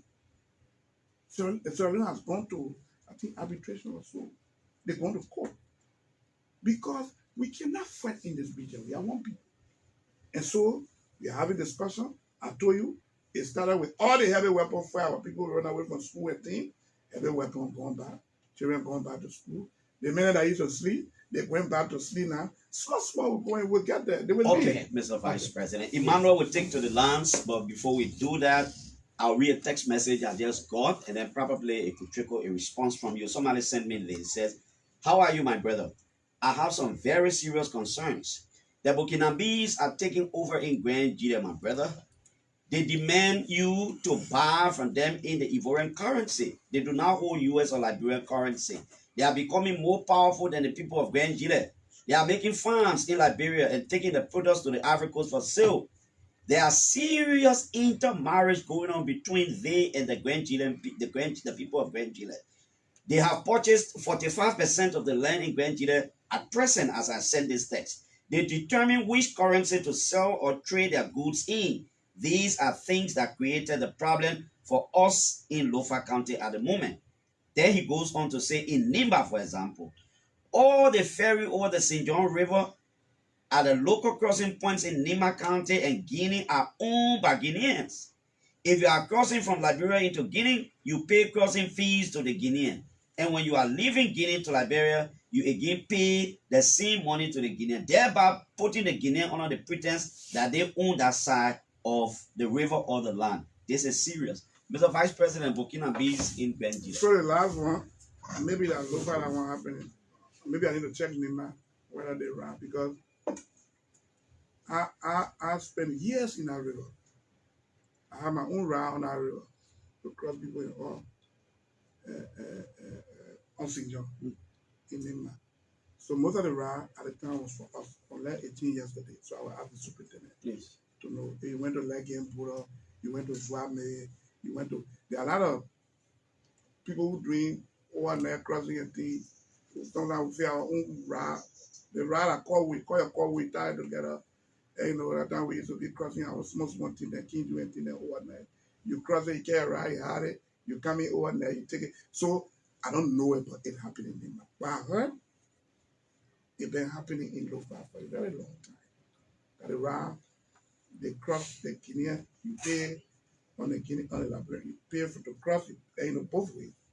And so I'm told even the Liberian side they didn't say charging you to so when you pay to Guinea, you pay to Liberia. I don't know much detail about the Lofa side, but the Nimba side grew out there. I play on our water, and so I know what it is there. Unless they have changed in Nimba. Now, when our representative and senator, the issue of Burkina Faso became a serious problem. and we tried to investigate. And one of the things we saw there is, look, some of our own people are causing some of the problems. And we have to hit the nail squarely. You leader, you don't get afraid to speak. So Clarence has a family. Clarence go to Cote d'Ivoire and bring the Burkina man. And say, look, I want you to do for me 100 acres of cocoa farm. The man said, you'll pay me 10,000. I will grow your cocoa for, I just throw you numbers. I will grow your cocoa for 3 years. I will brush. In 6 months, you will feed me. But after 6 months, you will not feed me anymore for 3 years. Because when I'm brushing, I'll plant my yam, I'll plant my cassava and things to feed myself. But I will do the complete farm for you. And once you reach 3 years, start to harvest, you take your cocoa and come back. I'm going to feed you 10,000. Client said, no, I'll get 10,000. The man said, okay, I'll plant 100 acres, but you give me 40 until 60. Client said, yeah, no problem. Go ahead. So the man do all the work, he put all the investment and everything. But remember, I'm not a lawyer, but under our law, I don't think when you are a foreign person, you get buy land. But when it's a whole new discussion, lawyers got to look at it. Or no Liberian got a right to just give land to a foreign person like that. I know there should be laws. I don't have the details, but lawyers will speak to that. Now, when the guy grow the cocoa reach 3 years. The first harvest, the man harvest 40 acres. You harvest 60 acres. Mm. The man 40 acres gain 30,000 now. They say, no, my man, 10,000 will talk on fire. The guy said, no, my man, do you think you? That's not the problem we're facing there. So, the article thing I'm talking about that we intend to do will register everybody in the country. You foreigner, you non-Liberian, meaning our Burkina Faso friends, Ghanaians, Nigerians, and whatsoever, will register everybody. Doing the registration in the town chief will be there, other people will be there. They may not Burkina Faso, will put your name there. They may not, they will shut them up. We know the number, we know where we live in, then you start to engage them. If you want to live in Liberia, there are laws you must follow. If they men are supposed to give you land, and the men that give you land, and on our law you're not supposed to get land, it's a whole discussion. I got that small part, but it's a serious issue that we need to address as a government. And the first way to do it is not just taking these numbers that people get throwing, is to go there, count these people. And to count them is to register them, get them. No, when you leave from here to Ghana today, you get down in Ghana and you want to open an account. You want to get a SIM card. Unless you use your passport for, but they will have to give you a non-Ghanaian card. That card is about $100, $150. You pay for it. With that card, you can do anything in Ghana. But it is in their system that you are a non-Ghanaian, though you are a West African brother. And those are things we try to employ here. Okay. So those systems, when those systems comes into play, most of these things will be addressed. Great. Okay. Most of these things will be addressed. I know sometimes it's difficult to appear on many of these public platforms. So quickly, I know we'll take calls, and the DJ has informed me that whatever time you want to be here, LBA is yours for today, just on the phone side. But the issue of youth employment and empowerment, you've spoken about this so passionately. What is the government doing to address the issue of youth unemployment, which is one of the key factors in country right now? So I just laid to you a lot of things we are doing. And Okay. some of the youth employment program we're doing is good to put money in people pocket small, but it's not sustainable. Okay, we're doing 6 months, put small money. The men will clean the beach and waterway, put small money here. It's not sustainable. But we'll keep doing that small. That is keeping people in the RC. You know what an RC is in the hospital? When you go to JFK, there's a place people may accident, who on critical leave. Emergency. They on RC you, like intensive care, so you got oxygen to your nose. You're not dying, but you're not living good. Hmm? So some of these things are in ACU. We got to go to the structural problem. Like I've said, if you take care of electricity, any young person can choose to go to that village and raise goat. I carry two lay nanny goat and only one baby goat. And see, I go into the bush for 5 years. I go and plant coffee or cocoa or rubber. But I carry my 2 lay nanny goat and one baby goat. In 5 years time, I can get more than 100 goats or 200 goats. And just call somebody and say, look, Demi, we were doing the bush up in the guy cold room because you can pay for electricity, you can afford. You just bring a drum and find 100 goats or 200 goats. With 100, 200 goats, that first cash get in my head, I get 10, 20,000 dollars. When you know what to do in Liberia, you good. In Liberia, I only need $10,000. I don't owe nobody have money. 10,000. I'm good. I'll come back any day. That's all I need. And so, as we will do small window dressing with most of the things happening that is not sustainable, we got to go to the foundational issue. Like, let's say that roads. We're trying with roads. We're trying to connect the counties. So roads, we try. The whole rainy season, under this president, no car got stuck on any major highway. Unless you leave the major highway by the small road, which the yellow machine are coming to address. But the next thing is to address the electricity thing that the president is very serious about, and discussions are going on. People are doing studies, and once we get that done, the country is ready. All these things will be taken care of. Mr. Vice President, maybe my last question, then we go to the line. And Yes. this is political. You seem to be very happy in your position as the Vice President. You don't look like a car part. I mean, we see you in the news all the time. That shows a relationship and trust between your boss and you.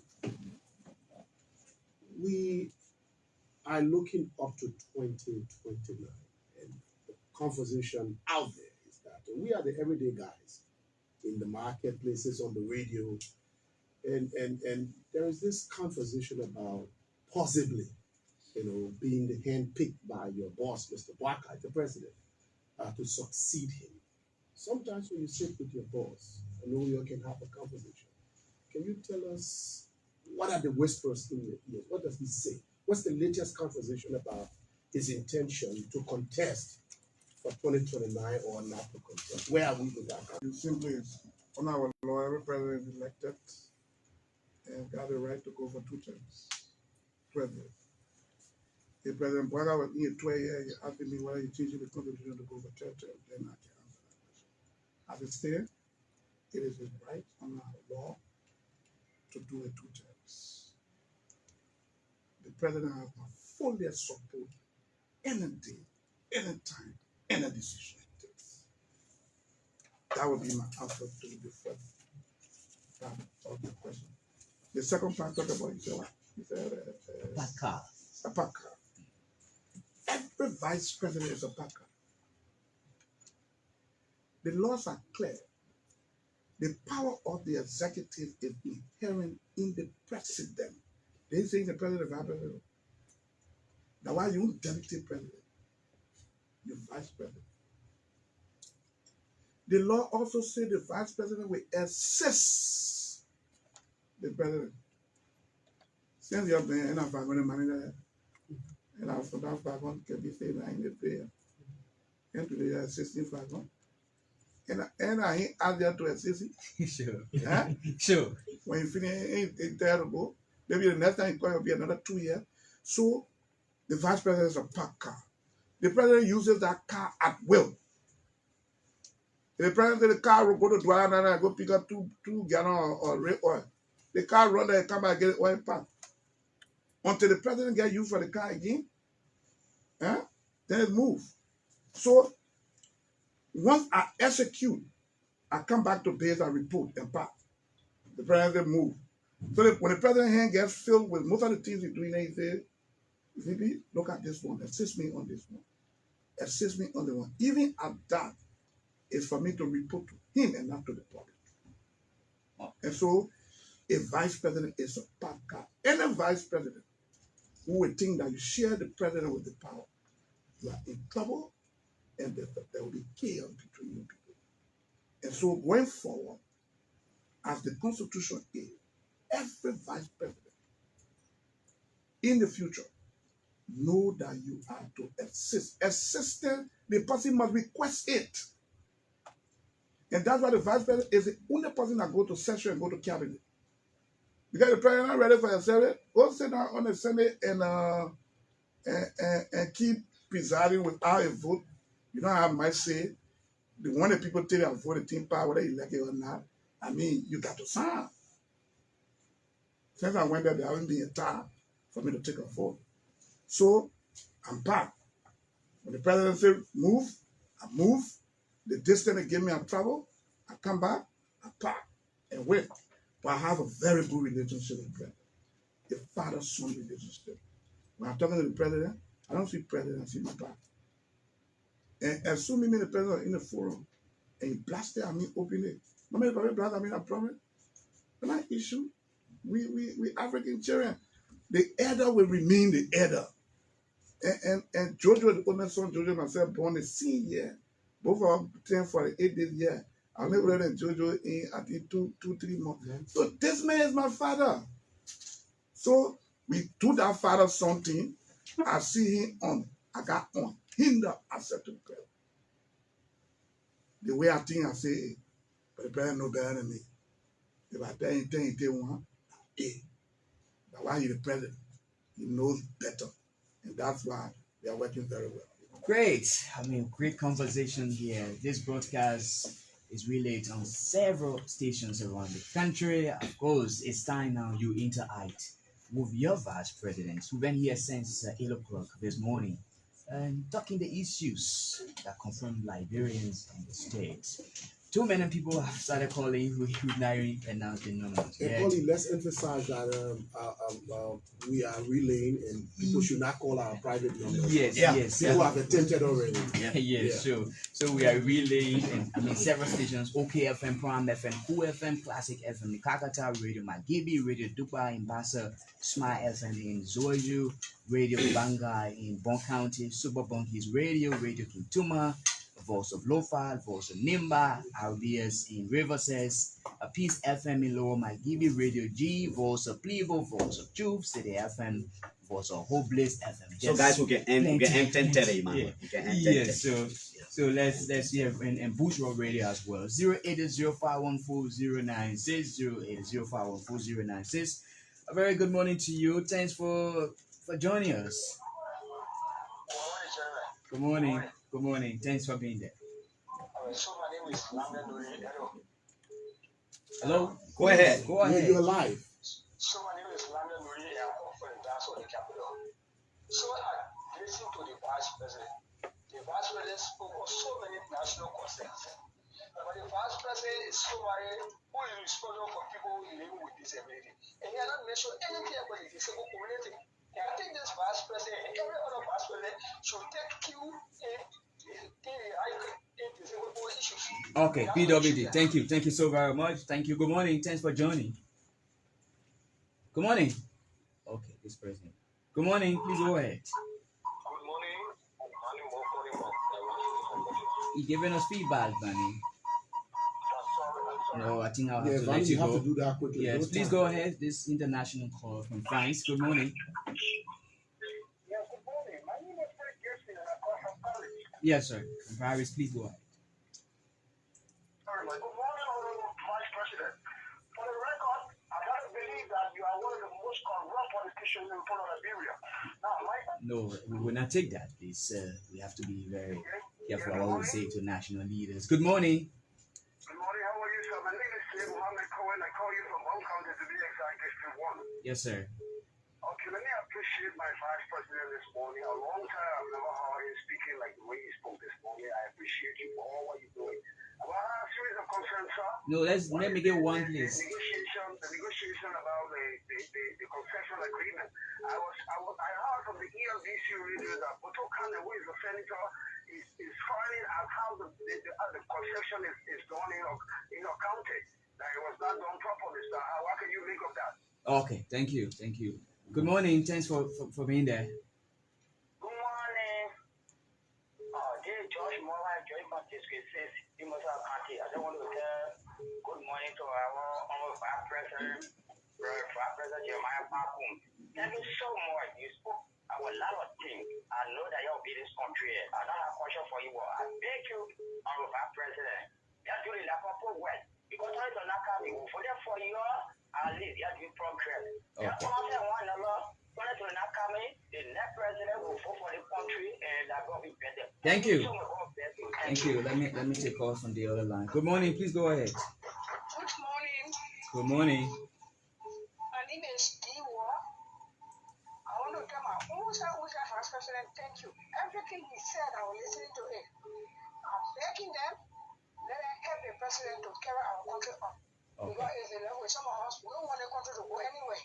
Thank you. Our country. I will tell you my country is the best. And if you say your country is the best, nobody will say it. So I want to tell the Vice President, thank you, let him help the paper. All those are working within the government. Let them help the paper. Thank you, Naoma. Thank you so very much for your input. Good morning. Yeah, good morning. My name is Teddy Ross, and I call from Central Virginia. And let me say thanks to our Vice President, that we are proud. Those are all that voted for him. My attention to do with the rubber industry, Firestone to keep the city. Mr. Vice President, we pray that you look at the rubber industry. We, from the business end that do rubber business, we are really, the business atmosphere is not conducive. Firestone buy at their will. And even to sell the Firestone, there are a lot of constraints. More besides, out from Grand Bassa County, the pollution of the water nowadays is affecting our people in Orange Grove and other areas. The air pollution as well, Mr. Vice President. We pray that you look in that direction. Thank you so very much. Good morning. Good morning. Yes, sir. Good morning to the Vice President. I mean, just I want to tell you what I'm going to do. I put it for a little time. The money in the people. Yeah, Mr. Vice President, and one of the colors said it. It's all the things for what I anything on way to disable people.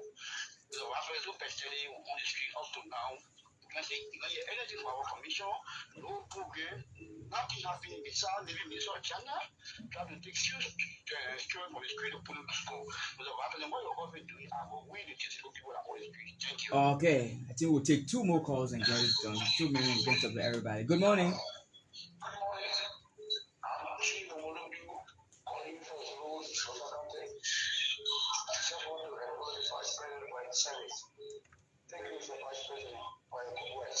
Okay, thank you. This should be our last caller. Please, thanks for joining. Hello. Yes, sir. ELBS. Go ahead, please. You're live. Yes, let me say thank you to the Vice President.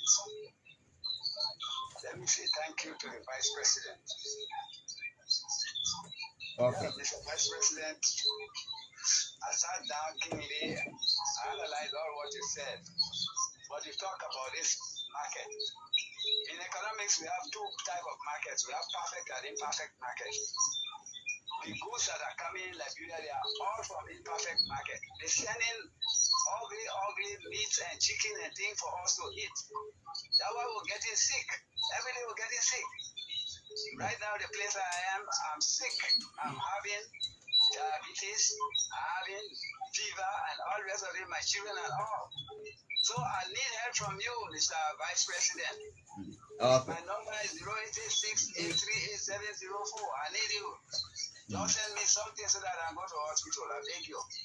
Okay, thank you. Do we need to let him call the number? Yeah, you let him hold on. Yeah, let him call the number. You still there? Are you still there? Yes. Okay, take your time and call the number. Call the number, yeah. 0886 838-704. And your name? Son. Ask whether his name. What's your name? Your name again? Francis Bayo. Okay. Francis Bayo. Okay, Okay. perfect. Thank you. Thank you. Thank you. Okay. So I think we have to put across there. And Mr. Vice President, you listen to the people and you can just take a few minutes to address some of the concerns raised. So I think one of the questions was the disabled person. Mm. I mean, I don't forget about you about it. Man, I've been a question about it because I'm not going to talk about it. But my office is responsible for a group of 77. As much as we are responsible for everybody in the country, group of 77 is a bit different from the National Commission on Disability. If I'm not mistaken, group of, because my wife runs it. She's the executive director. By law, the vice president's wife takes over. If the vice president is a woman, your husband take over. Both vice president, whether male or woman, if you don't have a spouse, then you appoint somebody to take over. So my wife runs it. As we speak, my wife is doing for the group of 77 people a new home. Because when you go to South Beach, right opposite South Beach, the whole community is seen around there that people living with disability. My wife is giving training. Right now there's a program going on called Empower Hall, training people living with disability, especially women, how to teaching them. And she's trying to find a package now to get each of them. So when they graduate, whether that's sewing machine, she get you small money. There are different discussions going on. She had a meeting the last time with petrol trade that all your gas stations, can you please allow people living with disability to get cooler and maybe sit at the place there to get water, salt drink and things. And you'll be shocked. I mean, she called them and most of them to her, I'm my way where I want. When go was every day, they go to get. It more than To be stationed. to be station one place and be saying cold water. And so we got problem with social welfare, people living with disability. Disability is not just somebody other than your ankle or floor call. There are people living with epilepsy. There are people living with different sickness. The last time I was being briefed by this entity in my office, they call it the Son Secretariat. It's killing on nutrition. It's on almost all the vice president office around here because they try to give it a political face. I'm told there are 12% of the children in the country that are stunted, meaning there's nothing you can do with it. So when the mom gets pregnant, she's supposed to be eating food that gives the child good health in her stomach. So maybe she get eat rice with real oil, eat cassava peas with real oil, and that child start to get small in her stomach. When that child born, they say, "Oh, born the baby is small." That child is stunted because the child don't have the right mineral and the right vitamin. Between there to 2 years, you can redeem that child. If you can get food to the children, that's why I said it down the UNFPA was dividing some of peanut butter and things they can give the children. A cut off now. Between that time the child was born to 2 years, if you don't revive that child, because the brain's supposed to grow and everything's small. If you don't revive that child, right after 2 years, that child can never recover. I'm told there are 12% of the children in this country. They briefed me the last time. I told them this briefing needs to be given to the legislature. So I have a conversation with the pro tem and the speaker so that they come in session and explain to them so we know this issue. And then instead of waiting for UNFPA, we can find some money, put in the budget, get some of the Liberian people who packaging. We're doing some Google packaging in Liberia now. If you put small money in the budget, $1, $2, $3 million, and people facing peanut butter, they buy the peanut, the ground, they put some 2 Benessing and all these things that get these children some of the mineral, we can save our children. And most instead of importing it, paying shipping costs and everything, people will start to grow peanuts and Benessing and things because there will be a demand for the market. So that conversation, I was briefed just 3 days ago. We are having a major stakeholder on the international partners and whatsoever. I told them to hold up because I wanted them to brief both plenary of the legislature, the Senate and the House, so that people see pictures coming from their county, children from their county that are stunted, that can never be recovered. So, my man, people not ask me like, oh, but I know you're my man, and I'm brother, you can talk. But we need to find a program that takes care of you, and that all of you we're talking about, whether the people who corral, the people who get problems, that everybody be able to talk here. So. What's the status of the facility that was launched sometimes last year in Rovio Bacon to be exact? So this year, I think there is 600,000 in the budget to start the project. They haven't processed that money yet. When it gets processed, the construction work will start the building homes. When the homes get through, we intend to take the people from around South Beach. On the beach there, sometimes we go there and change all the zinc because the zinc leaking on them. We change. The group of 77 people are positioned. If I'm not mistaken, group of 77 either are people born with disability or so. I will check it out. But there's group of 77 and the National Commission on Disability that somebody is appointed to that deal with disability issues. The only group under my office is the group of 77 that my office, there's a chapter under my office that take care of it. So if you see my budget, it's into two phases. You got a group of 77 office under my budget, and you got my own office. So when they see us, I say, oh, my budget be that two different entities. Budget under there. Right now, we got the scaling of nutrition to either honor us two or so. And so there are some smaller entities on the other. Great, Mr. Vice President. Just before we leave you this morning, I want to ask you about this issue of land and demolition all over the country. How concerning that? So the president is not happy about that. The president has expressed concern. And most of these things are happening from judges in the court. I don't know whether it's true that some judges are playing games, taking money from people. If that is true, then the legislature need to start to impeach some judges. Land could be a serious point of conflict in this country. And we have to look at the laws. Look, somebody say they own Kiale community, Esune. People have been living over for 50 years. You say you own the land, you haven't been paying taxes on it, nothing, zero. You just come one day and bring one big paper and say that you get a whole community and thousands of people should live in the court rule. In the court rule, if you don't follow the court order again, they say, oh, the government not respect rule of law and this and that. And so we need to look at the land law. The legislature, I'm sure, I was a senator talking about it. We got to look at it and see what we do about it. To the extent I would say, if you got a land and you're not paying taxes on it at a certain point, government must set it. You got a land, you got to clean it. We got to take some decision to avoid most of these things happening. The president is very concerned about it. There are discussions going on, and there will be some actions taken. Okay, Mr. Vice President, we gotta go. We just wanted to get your parting comments. We've been here beyond 2 solid hours and a half. What's your final message to the country? So I want to thank the president first for allowing me to sit in this space today.